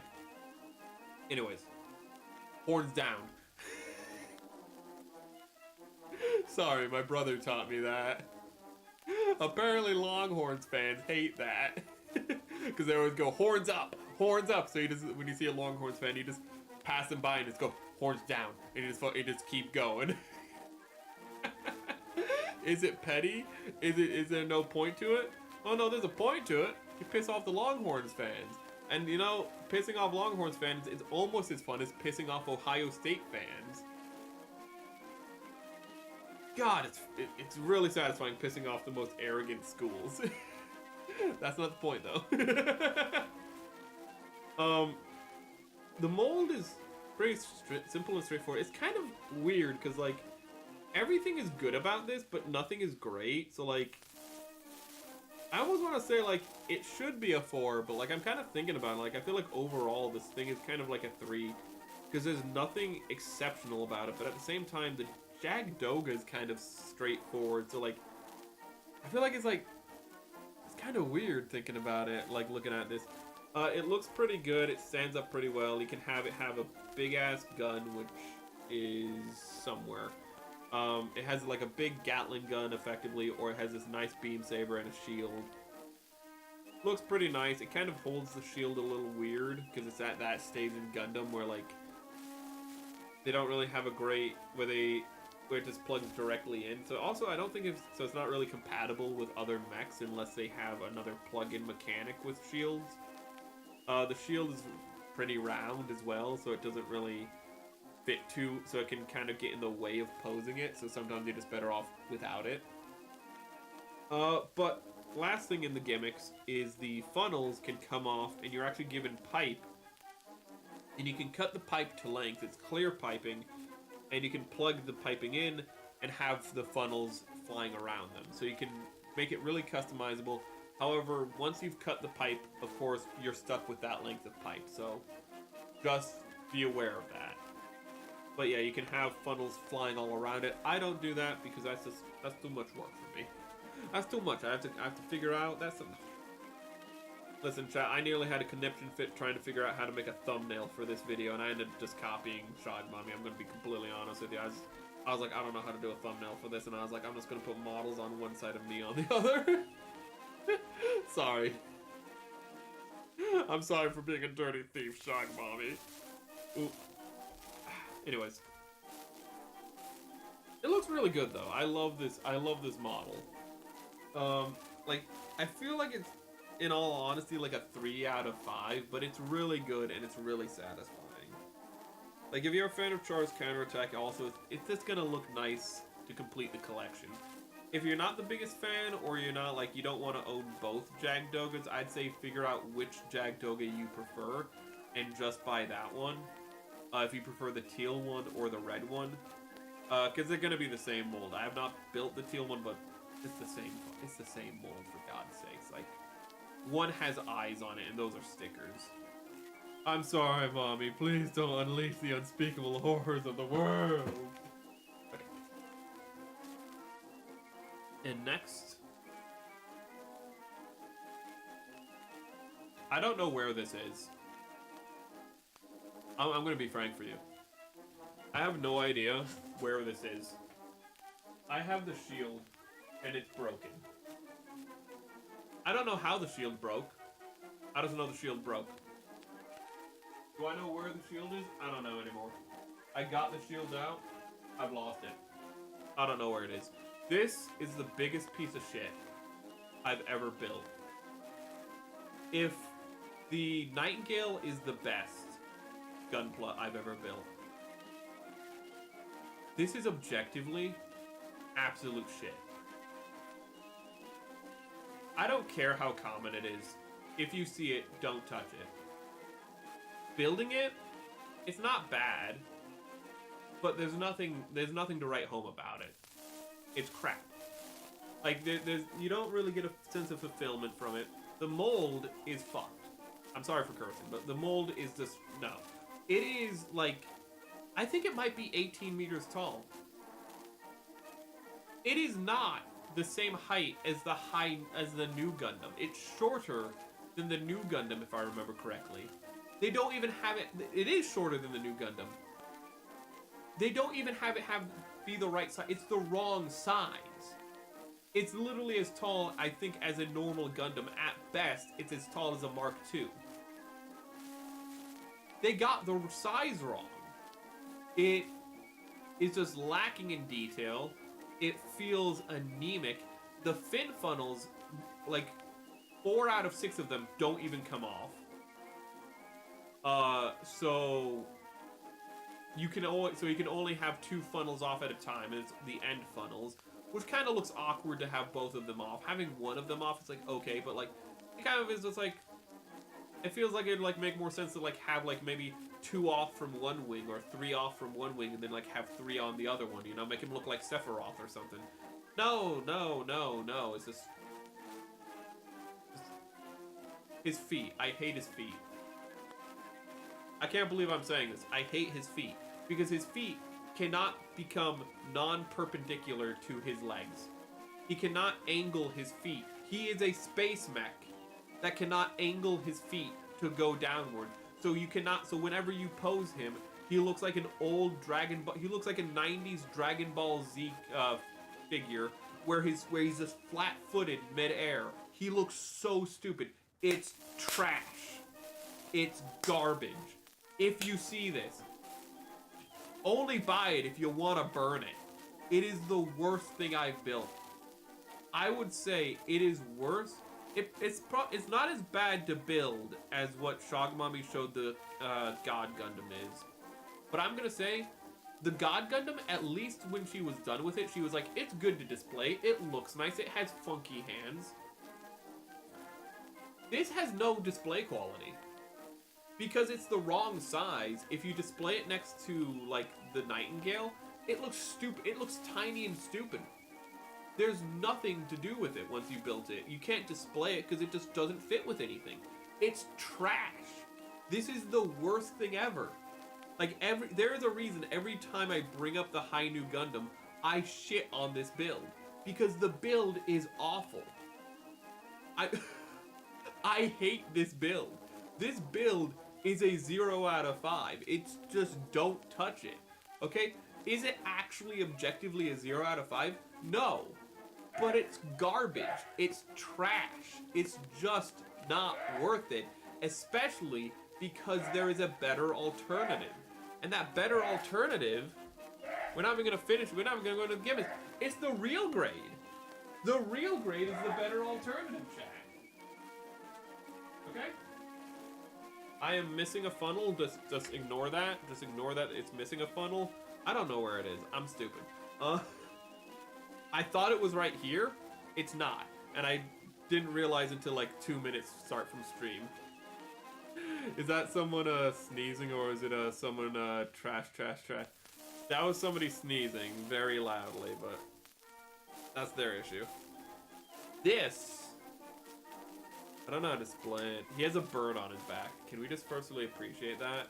They were like, there's a bird motif, like there's a wing motif for like the original like Zazabi with its cut wings, and the Nu Gundam with its like single wing. There's no funnels for the entry grade, which I completely understand, but also I wish there were. Anyways, I love how they're just like, well, let's just put a bird on its back. But also I love it because it actually draws a connection to the Zeta Gundam, which, even though the Zeta Gundam I see as its own evolutionary path in Gundam, I do love the fact that for this, they give a callback to it in that way.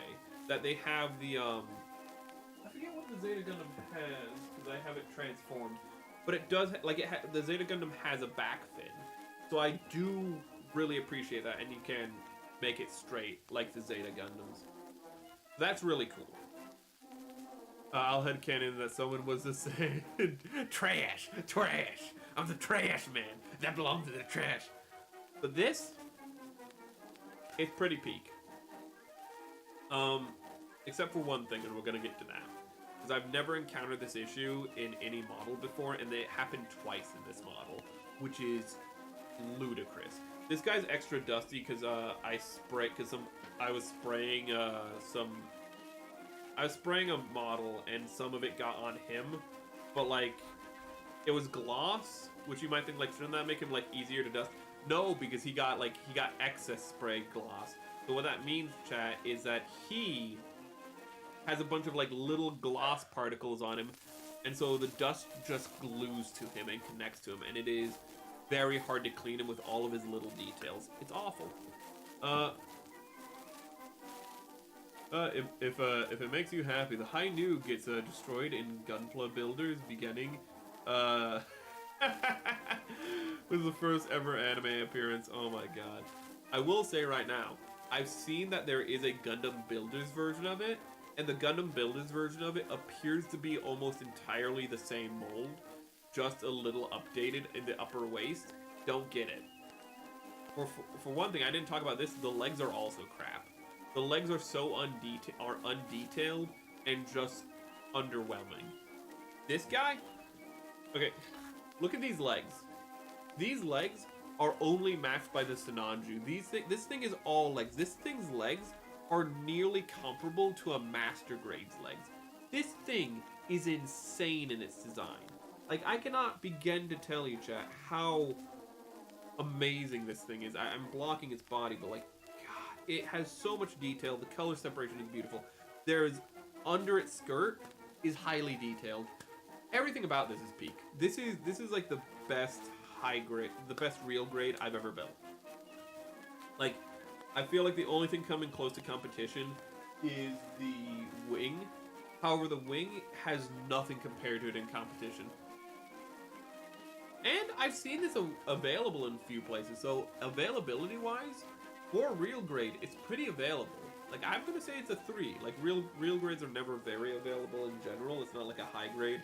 I don't know if like a master grade or real grade can ever be like a 4 or a 5. I don't know if anything. But this guy, pretty available. Probably like, he was sold at Hobby Lobbies, I remember, for a while. So, build-wise, fun as hell to build. Super fun to build. Enjoyable to build. Probably, I would say it's my second favorite thing I built after the Nightingale, which is fitting. Chat, let me tell you how good this is. Look at that box art, okay? Look at what is on the box art. That is the real grade. That is the real grade Hi Nu Gundam. The Nightingale is literally designed, the high grade Nightingale is designed to be compatible with this. And it is. They look beautiful together. Not the high grade, the real grade. Okay? And they look great together. They look amazing together. Mind you, getting both of them is a little pricey, but that's not the point. That's not the point. If it's on sale at Hobby Lobby, it's actually not a half bad price. But this guy is beautiful. So the building experience is amazing. You don't really have to do any customization. All the color separation is there. It's just beautiful. The mold is again beautiful. All the plastic is great quality. All the plastic. Can we just appreciate the color separation on the wings real quick? Wow, those wings look really... Why do they look teal on screen? Is that just my camera angle, or... I don't know. But the color separation just being built in, I was a little hesitant, like I was a little questioning like how... It was actually... The funnels were like the most complicated thing to build, but like... Not really that bad. There's details on the fuel tanks. There's actually even, it looks like, vents on the fuel tanks. And it's just everything on this, nothing's really difficult. It all just comes together and it's beautiful. And if you have the money, and if you have the Nightingale already, get this. If you have this, get the Nightingale. If you can, like, they are wonderful companion pieces. So, it's a great build. It's a fantastic mold. It's probably the best real grade mold I've come across. Like, I've said, like, the wing is good, but the wing is really simple. Like, the wing is really simplified for a real grade, but, like, that's its saving grace. That's what makes it so good. This is everything you want from a real grade in detail, and unlike a normal real grade, it doesn't fall apart on you. And then aesthetics, it's beautiful. It's beautiful. I cannot press this point enough. It's a beautiful, beautiful build. Then... finally, the gimmicks. The gimmicks are pretty straightforward. He comes with multiple hands. He comes with the beam cannon the beam rifle cannon. I don't know. Around this point, they kind of start calling them beam cannons instead of rifles because the mechs are so big that like the rifles they're holding are classified as cannons. Whatever. That's not important. The important thing is he comes with a gun. He comes with a shield, and he comes with beam saber with multiple beam blades. You might not notice that there is no beam blade in his hand right now. That's because both of them broke. I don't know why. I've never had that as an issue before. Whatever plastic they used, both of them broke on me. That's the only bad thing I have to say about this. For some reason, the beam sabers are really fragile. You might also notice he has his trigger hand holding it instead of his normal hand. And that's because one, and I wish I could say that's because, you know, he holds it at an angle which makes it more dynamic, which is true. However, the real reason it's like that is because while cleaning one day, I accidentally lost half of his hand for his normal holding hand, and I've never been able to find it. That's just Gunpla in general. That's not its fault. That's my fault completely. Wonderful build, 10 out of 10, best real grade. Would recommend. The only thing I'd have to tell you is when you build it, be aware that he has so much weight in his back with his bird, because he has a condor on his back, for God's sake. Man is Harvey Birdman, mech at law, that he cannot stand on his own weight. But that's okay, because he's a space mech, you know? He's not meant to be in atmosphere. He's literally only ever in space. It's fine. Then make hand kits for, ooh. I'll probably get the replacement, because I still have the back of the hand. It's just the front of the hand that I missed. I was planning just when I get the, because I also have the real grade Nu Gundam. I was just gonna assume that they're compatible. Ooh, but I wasn't really sweating it. Okay. We are rounding the corner. We have only 2 Gunpla left and 1 model. Which one do we want to do first? I want to do the Barbie first. Okay.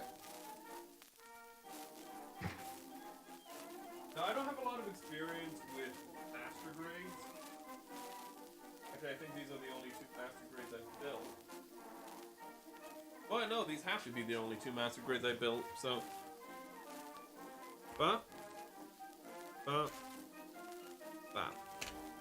So, the Barbie is pretty great.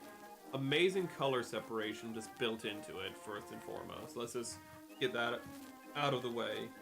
Like, and I want to say that because, you know, having built multiple of the high grades, having built multiple of the high grades, you just have to do so much sticker work on it to get the pinks and whatnot, like, placed, because those aren't naturally color separated, those are all stickers.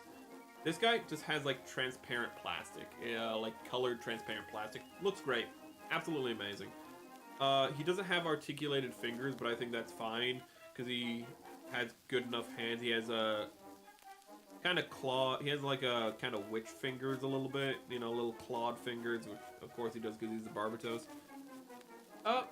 Overall, I'd say it's a pretty good mech. It is... I don't know how available it is. I've only ever seen it once. But I guess it's not... It's a master grade, so I'm just going to say it's a 2. Accessibility. Accessibility is really high. This is really, really straightforward to build, and everything fits together pretty cleanly. There's some difficulty when you're building the pipes, getting them lined up properly. But once you get the pipes, you know, plugged in and everything built around them, they're not going to come loose or anything, so it's all clean, it's all good. Oop.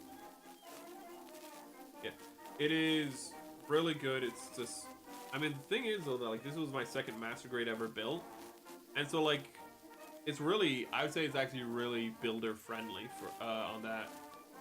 The body is really good. There's so much detail, but, like, the mechanics of the gears and whatnot. Firstly, I love how the gears are actually, like, metallic colored, so that way they have that nice contrast, so they kind of glow, so they kind of stick out from the body. So it's a really good aesthetic touch. The mold itself is a 5 out of 5 mold. It's just, everything here is good, everything here is clean. I don't want to force anything, I was just checking the feet.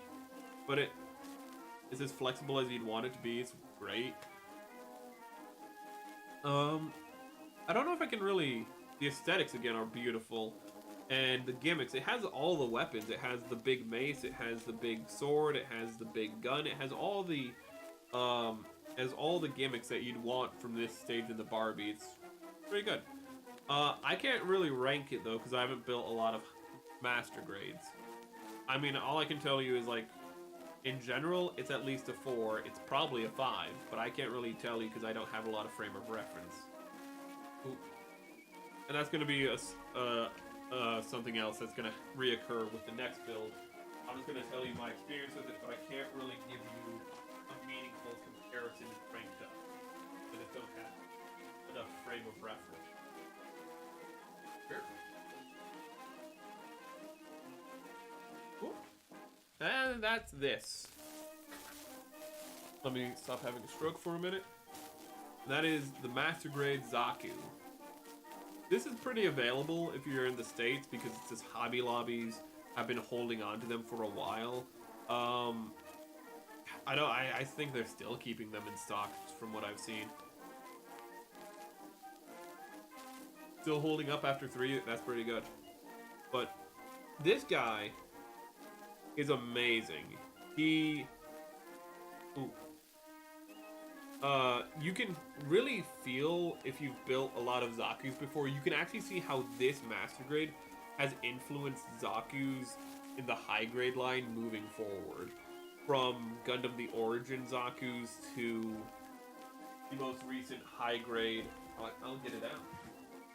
The most recent high grade Zaku. There are some little details where when I built this, it reminded me so much of building this, which is kind of insane because this is like, what, like this isn't that old. This is a newer build. This is like, what, like 230 something? It's based off of the Char version, but that's still like 220. That's still in the 220s, you know? These are not like, this is not an old build. This is like, this is very old. This is very new. And it also kind of shows us how far high grades have come. That high grades are feeling so detailed and like, their mold, but also like in their build quality. But you can see like little things like this has a seam line right here, and this has a seam line, the same seam line, but just not hidden, but like built into the mechanics of it here. I'm kind of surprised they didn't do that here. They don't have it like jagged to look like it's part of the mold.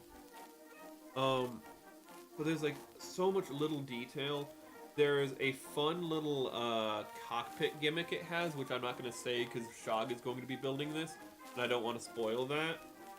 But inside, even though you can't see it, they have the reactor. You can build the reactor and put it in. You can't see it. I don't even know if you can see it if you have him unarmored. But that's so cool, and you can put like a little radioactive sticker on it, which again is like, that's just so cool that they bothered with that. Like it. He looks beautiful. He looks like the right shade of pink. It always feels like with Char suits, like it always feels like it's a little bit of a struggle to get the right shade of pink. Well, here, he just looks pink. He doesn't look like he's like salmony. He doesn't look like, you know, he's anything. He just looks pink. You just want a solid pink. He looks pink. That's what you want from a Char suit. This is amazing. I've heard great things about the Master Grade Zaku, and this does not disappoint at all. I love how he has an eye turning gimmick. So if you turn his head, he'll kind of like, almost kind of have like this, you know, snide like eye turn with it. It's not the biggest eye turn, but it's just enough to feel impactful. Perfect Grade Zaku also has the reactor and that's great. Ooh. But I'm not gonna show the gimmick. I am gonna show the cockpit. But it's not gonna show like the little thing that you can do with the cockpit. Hold up, I actually need to. It's easy to open the cockpit, but I forgot how hard it is to close it. There it is. Okay. So you can get a little chart. He's unpainted because I'm just not doing that. It's not pink. It's lightest red. Donut from Red vs. Blue. It kind of is, man. Oh my god. But also, like, it's almost kind of a. It's almost like a. The red also on here isn't red. It's almost like a. There's like the very slightest hint of purple. On camera, I don't think it conveys it too much, but like there's like. It's almost like, it's not burgundy, but like it has the slightest hint, like 1 in a million. Like it has just that little bit of like purple or blue mixed in with it. It's the minorest minor. It's not a pure red, and I think that was a correct choice not to make it a pure red. I need to use a pencil because it's so impossible to close it. Like, once you get it most of the way down, it can come down, but, like, when it's fully up, you need, like, something to hook on. Luckily, they did actually have, I don't think you can see it, but there's a little indent in it, so you can if necessary, get out a tool and just pull it down, which is such a great attention to detail. The hands are movable, and it's not the best at holding its gun. It can be a little finicky like the Sinanju, but unlike the Sinanju, it can use both hands to hold its gun. So that makes up for a lot, chat. Let me tell you right now. The fact that it can use both hands to hold its gun kind of makes up for the fact that, you know, it doesn't have the firmest grip. Gives me the look of the 80s burgundy car interiors. Yeah, it's not quite as burgundy as... I had it out earlier. Let me see if I can find it real quick. We just reviewed it earlier. Oh, why is it all the way back there? Why would I put it all the way back there? That's so far away. Okay. Like, it's not like the, like this had, sorry, the Origin has like, its body is kind of like a light burgundy. And it's, actually it has more of a pure red than this. It has like a more pure red than this. It's kind of weird. So it's like, it's not like this, because I also kind of described like this one as having almost like a burgundy like legs and whatnot. But actually like having them next to one another, it actually makes this one look more purple and it makes these legs look more red.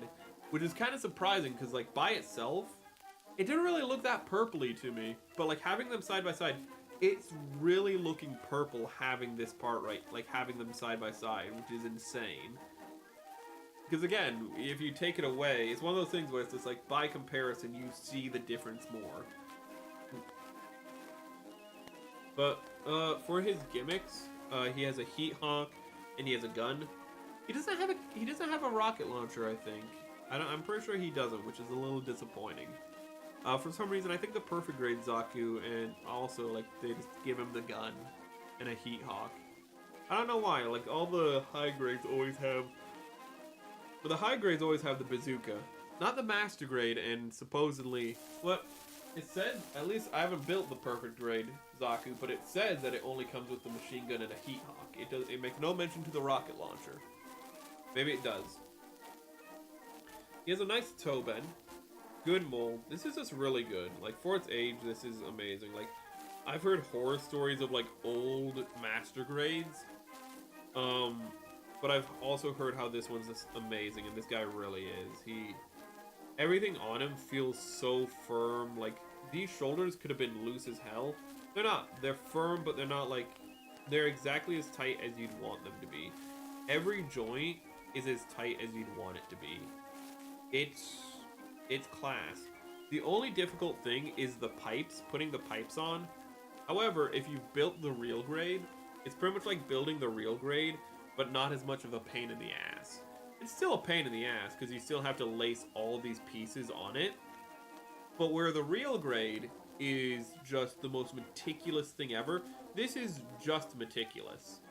I know that might not sound great as an endorsement, and it's not an endorsement. What I'm saying is if you've done the real grade, this is going to feel a lot easier, but it's still going to be annoying and tedious. Also, there are, like, it's impossible, like, to clean up, like, the sprue marks on it, but at the same time, the sprue marks, I don't know if you can see it, like, there's a sprue mark right there, I don't know if you can see it, but the sprue marks are literally, where it connected to the sprue is on the opposite side of the detail. So, naturally, that means when you build it and put it together, this is so tedious to do, but if you want to, you can make it so all of the detail is pointing outwards and all the sprue marks are pointing inwards. What's insane to me is I can tell I sanded each and every one of these sprue marks down. I don't know why I did that, chat, but I did. I'm looking at this. Each and every one of these sprue marks has been sanded. My god, how did I do that? Why did I do that? Holy crap, I don't know what was wrong with me. But yeah, all these sprue marks are so smooth and so consistent that I must have had a lot of spare time. But this thing is beautiful. It's at Hobby Lobbies, it should be pretty available. So if it is still at Hobby Lobbies, and you want a good master grade, pick it up. It's fun as hell. It's where when building a real grade, a lot of times you think is like, this is not the right size for the level of detail that it has. This is like, you're building it and you're like, this is just right, you know? Like, they could even put in more detail, but they don't need to. And actually, back when this was made, they probably couldn't put in more detail. But it's just so clean. I feel like, hold up. What? He doesn't have much of a waist swivel, but no Zaku really at this point has much of a waist swivel. I think he has a waist swivel. Yeah. Like, Zaku's in the past didn't really have waist swivel, so him not having much of one, I think is fine. But this is the last Gunpla build that we have, and the last thing we're going to talk about is not a Gunpla, but we built it on stream, and I want to talk about it anyways. That's also a recommend. I don't have a score for it, but it's definitely a recommend. And the last thing we're going to talk about is the Statue of Liberty. Okay. Let's talk about accessibility. Let's talk accessibility, chat. You can find this at your local Target. It is $100. So like in one way, it's really easy to find. In another way, it's kind of pricey, chat. I'm not gonna lie. It's a little expensive. It's just a little expensive. It's also really tall. It's, you know, like you need to have a dedicated space for it. Like even more than the Psycho Gundam, you need a dedicated space for this. This is less than a centimeter away from the camera right now. Like this thing is 17 inches tall. I forget how long that is in metric. It's big. You need a lot of space for it. I don't know. It's great though. It's really cool building it. It is a wonderful reconstruction. God, is it expensive? It is over twice the price of the next most expensive. Anyway, how expensive were you, the Nightingale? I don't remember how expensive the Nightingale was because that was something I got myself for my birthday, so I just don't remember how pricey that was. So it's probably not. So the Nightingale is probably over twice the price, but like very expensive, easy to find, very expensive. What else about it? Well, it can't really be posed, but it does have wonderful shelf presence if you have a shelf that can fit it. It's on top of a shelf because no shelf is tall enough to fit it. So it kind of has to either go on a table or on top of a shelf. You can't put it in a shelf. It's too damn big. But if you can find a place for it, it's pretty good. More than 30 centimeters, which is 12 inches. Yeah, I calculated it and immediately forgot. I calculated it for stream while I was building it, and then I forgot it like the next day when I streamed, and I was like, well, I just never bothered to like recalculate it. Yeah. I will partially defend the price real quick because yes, that's very expensive. However, firstly, inflation has made prices go up quite a bit. And there is a lot of plastic here, and a lot of high-quality plastic. So the price is obscene, but most of that price is not just Lego, like, stealing from you. It's because Lego does take, like, the quality of their product very seriously, or at least in this they did. And they have been over time improving the quality of their Lego so they last longer and whatnot. For example, like old brown Lego pieces, I know this is going to sound random, but brown pieces specifically actually were more brittle because of the dye they use, and now they actually have a better plastic that is both more flexible and holds up longer. Like, mind you, $100 is still horrendously expensive. But it's not really as bad as, say, the Star Wars Legos. The Star Wars Legos line is just because the licensing fee for Disney is so high that they have to make the prices like obscene. Those ones are where the prices are just truly obscene. Like there's a lot of plastic here. This is This is massive, and there's a lot of pieces here, and it's a custom build, effectively. Like, this is a limited build, effectively, for niche audiences. I can understand why this would cost, like, even as much as $80. Again, $97, expensive, but like $80 or something, I can completely see that, in all honesty. Again, the extra $20 still feels a bit painful, but it's not like the Star Wars where you can buy, like, you know, a figure that has, like, a small vehicle and 2 minifigures and it's $20. You know? Like, altogether, there's, like, 20 pieces in the whole thing. This probably has, like, hundreds, if not over 1,000 pieces in it. You know?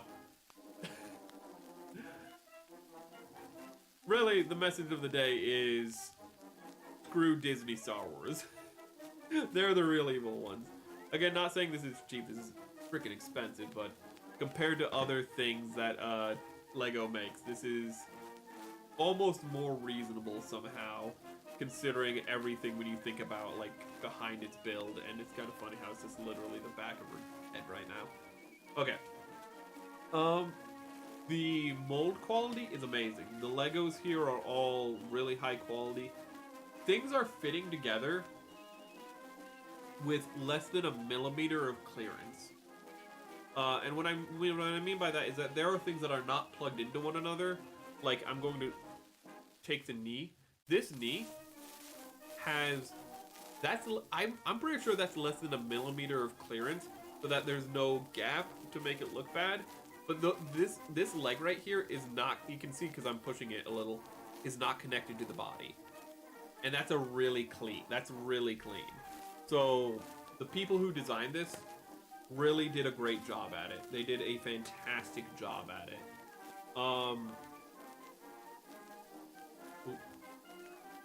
It's just, they went the whole 9 yards. The base, I want to praise the base real quick. The base looks so good. The base is amazing. Like, they could have just made the Statue of Liberty, but they were like, no, we're gonna do the whole base as well. We're gonna just, and again, it's just, it looks great. It looks great. Expensive as hell, but it looks great. And finally, the aesthetics, well, I've just been saying it looks great. From the from literally the base to the crown, it's great. I feel like this is gonna be a niche thing, you know, like, I did it for the Statue of Liberty's anniversary. I did it because, you know, I have an American motif. I did it because I thought it would be fun. I did it because I thought it would be quick. It was not. It took 5 streams. So it's more of a niche thing. I'm not going to tell you guys to go out and buy it, because if you're not already a fan of the Statue of Liberty or America or something, or, like, you know, just like, you're like, oh, I really want this. Honestly, I said, go get the Eiffel Tower one instead. The Eiffel Tower one, like the Paris one, is, like, way cheaper, you know? Like, get one, if you want, like, one of the landmark, you know, Lego architectures, there's the ones that are way cheaper. They're still really expensive because it's Lego, but, like, there's things cheaper than this, and they can fit on a shelf.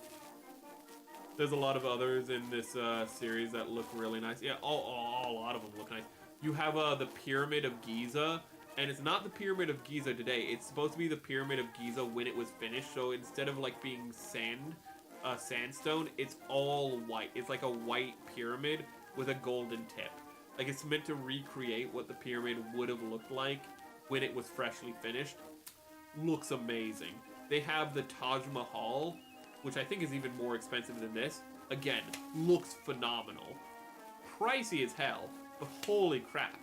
Lego architects are just the best Lego builders. It's going like, I'm gonna make the most beautiful stuff out of Lego. Wanted to get the succulent ones, but I didn't. Oh man. But this, honestly, God, I feel like this is something I should have done later into my VTubing career, because my God, was it a thing? For, not only was it expensive, but, like, this 5 streams was a lot more than I expected. But I just want to talk about this because I just put so much work into it, and I still have it on display. It is right next to my Nightingale box, right next to my Tomoe plush on the top of my bookshelf. I think I've taken pictures of it before and posted them online. The aesthetics, I've said, are beautiful. The gimmicks, it has no gimmicks. It's just a Statue of Liberty. Like, it looks nice. But I think that's all of our builds. It's just... I'd say the best build I would said over the last year, I've already said this, is the Nightingale. That's the best high grade I've built. And that's the best overall build. The best real grade I've built, I think the only real grade I built was the Hi Nu Gundam. However, the Hi Nu Gundam is the best real grade I've built at all. So I think I can still say it's the best real grade. And the best master grade is probably the Barbatos, but considering the age, if we were to, like, you know, factor in the age and how well it holds up, I would say the Zaku II is more impressive than the Barbatos. Because the Barbatos isn't, like, super recent. I think it's, like, mid-2010s. Probably, like, the latter half of the mid-2010s, but it's still, you know, that's not super recent. But this is, like... it's not on screen. But the Zaku II is way older than that. Let's just be real for a moment. This is... this is, like, the equivalent of just, like, you know, like, seeing somebody who's, you know... in their 30s being sporty and, you know, athletic, and you're like, that's impressive. This is literally seeing your grandpa do a backflip. Okay? This is seeing your grandpa do a backflip, and that is really damn impressive. You're like, oh my god. You're gonna run over to him, making sure his knees didn't blow out afterwards, but you're like, that was really impressive. So I'm more impressed by this overall, even though it's probably the lesser build overall, you know, but again, just for its age, it's just really clean. I'd recommend, if you see it, to buy it, because again, outside of the piping, I think it was really builder friendly. Outside of the piping, it was really builder friendly, and everything feels really satisfying, and it looks amazing, even without panel lining, which is saying something. Because it doesn't have a lot of detail really on it, but it just looks so clean. It looks so darn clean. But I think that's everything.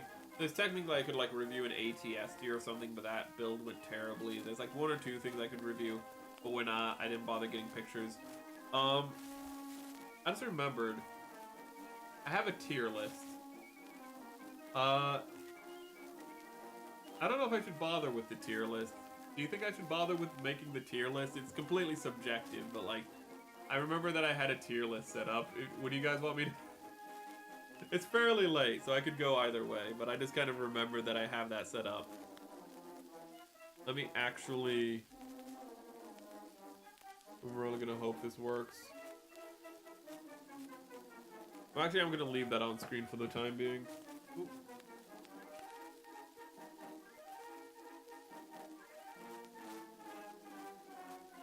Leave that on. Okay.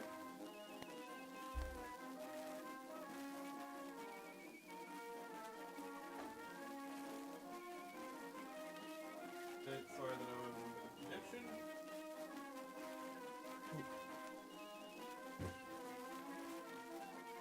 And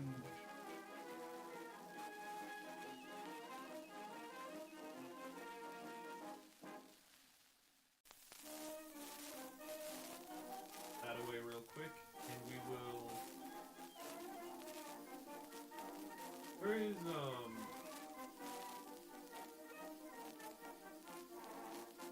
That's not the correct window. Window capture.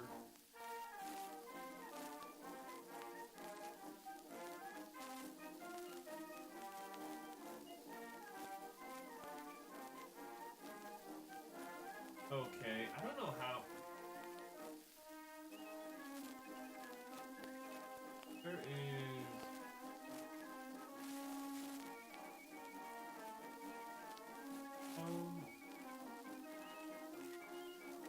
So let's try that actually.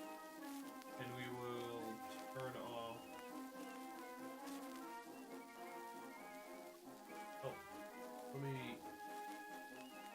We'll do like a quick They'll just be quick and dirty, but we'll do the tier list. Okay, and we will move. I think it'd be a fun way to finish off. And the cam. We're just gonna deactivate that. And ah! How do you look like that?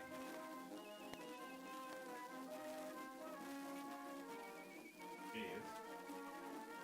See all the bags. Okay, well, we're gonna have to adjust this real quick. Oh my god. Control. Let's alt. I always forget it's alt. We have. That's what we have. I don't know. We have perfection, we have timeless, we have nice concept, we can skip it, and we have colony. It's like unforgivably shit. Okay. So we have the Statue of Liberty. And it's a nice concept, but too expensive. We have the Nightingale, which is perfection. I forgot I have to move the microphone. My apologies. My audio quality probably suffered in that. Okay. We have the entry grade. I think that's timeless. We have the Dilanza. Actually, yeah, I kind of feel like you can skip the Dilanza. You don't need it. We have the. I personally like the Gundvolva. We have the Hein. And I'm going to put the Hein as good concept. We have the Kampfer. I think the Kampfer is timeless. It has aged really well. I think the Zaku Sniper is a good concept. But I don't think it's much better than that. I feel that the Tallgeese is... I kind of feel like it's colony drop. I kind of don't care for it at all. I think... I like it a lot, but it probably is skippable because of all of its flaws, but I do think that the F91 is a really good concept. I want to put...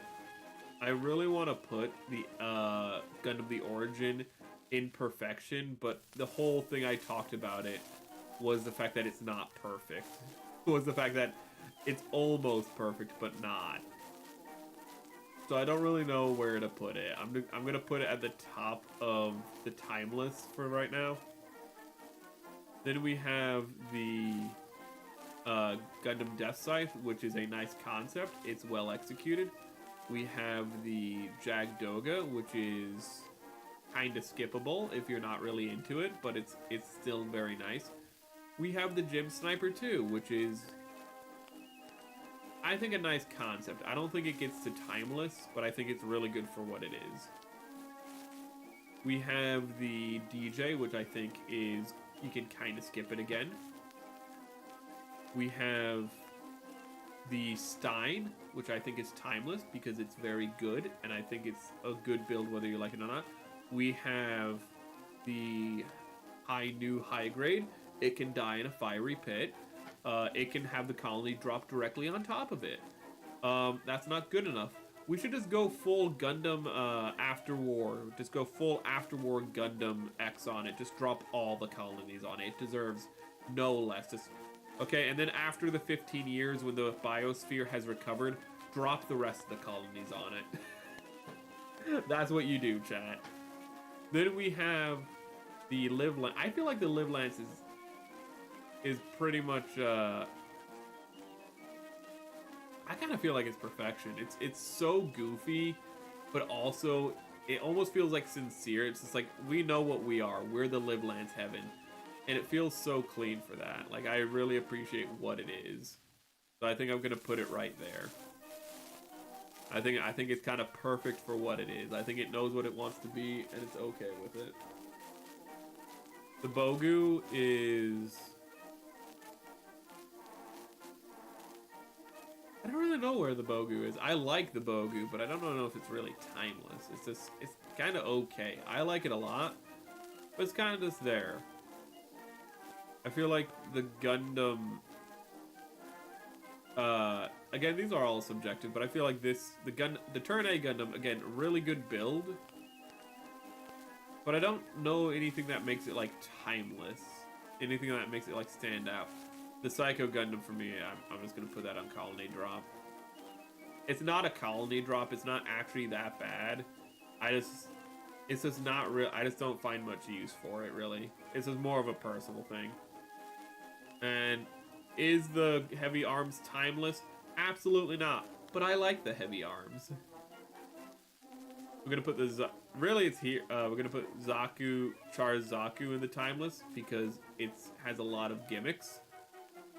Not really because the mold. I could say because the mold itself. It's a really good mold, but I just like all the gimmicks, chat. And then perfection is definitely where the real grade, Hi Nu goes. And the Barbatos goes in timeless. And the Zaku Master Grade goes in timeless. So I actually thought timeless was going to win by a margin, but at the end, a lot of things just went into timeless, mostly because of my own bias. But I think at the end of the day, I think really, I'm happy with this. The fact that this shows that a majority of my builds, I'm truly happy with. I think were really good builds. You know, I built 3 things that I think are chef's kiss amazing. I built 1, 2, 3, 4, 5, 6, 7, 8, 9. I built 9 things that I think just will stand the test of time for me personally. I feel like maybe I shouldn't have put the Statue of Liberty here, but I was kind of more thinking of just like of the price at the time. But really everything here is a nice concept. It's still things I really like, you know. I've said I like how the Hind feels like a really good companion to the Gundvolva. The Zaku is still really, like, all these are really good still. And even the you can skip it. Everything here is still things that I really like. Like, I love having like my Dijeh close to my my Gelgoog. I love having the Dilanza among the Zaku likes, and I like the display quality of the Jagd Doga a lot. Really, there's only 3 builds, not counting this thing down here. Don't focus on that. There's only 3 builds that like I would say that like if I could have taken back, like I would never have built to begin with. And one of them, it's more just because there's not really much to do with it afterwards, that because how limited it is. You know, like one of them is more a technicality. Like I know it kind of should be in skip. I should not be so harsh on it. It's just that I don't have anything really to do with it outside of pulling it out for size comparisons as a gimmick. I don't really have much use of the Psycho Gundam now that it's done. But yeah, if I could take back the Tallgeese and the Hi Nu high grade, I absolutely would. So I think that's a pretty good year in all honesty. I think that's a pretty good year in review. And if you see any of these 3, either for the fun factor or for the cool factor, I'd say pick up the perfection ones. Definitely would recommend them. All these, I think that this is a pretty good year overall. I'm happy with this year. And I'm happy that you guys joined me for this stream. I'm happy that you sat through this, whether you've been, you know, chatting or just lurking the whole time. I really appreciate it, you know, whether you, and even if you haven't caught us live, if you've watched this in a VOD, you know, if you've skipped around or watched the whole thing, you know, you're appreciated too, you know, I really appreciate, you know, whether, even if you're live and you've been tuning in now, you know, thank you very much for tuning in. It's all really appreciated. This went on way longer than I thought. Absolutely insane how long it went on, because I really should have started a lot earlier. I did not think I would talk for 4 hours approximately about Gundam models, but I found a way. which is a problem because I have somewhere to be tomorrow, but that's an issue I can address later, I suppose. But with all that said, thank you very much for joining us. Thank you very much for joining us. I've already said if you're a live chatter or if you've lurked or if you're watching the VOD, thank you very much. But the most important thing I want to remind you is that I wish for you to have a great day and a wonderful life. But we have reached the end of our broadcasting hours. And I would like to say, for me signing off to you, have a great day and a wonderful life. I think I said that twice. Well, if I did, it just means that I want you to have it that much. I want you to have it twice as good. So let's get up the Star Spangled Banner and sign off. I don't know how many people are watching on YouTube right now. Let me check. If there's a few of you, I'll link you out somewhere. Not a lot of people who are currently on Twitch, so I don't think I'll link you guys out. But well,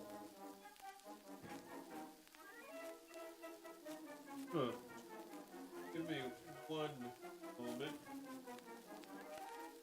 I'll link out anyways. I'll look for somebody to link out to, regardless if even if everyone's tuned out already. So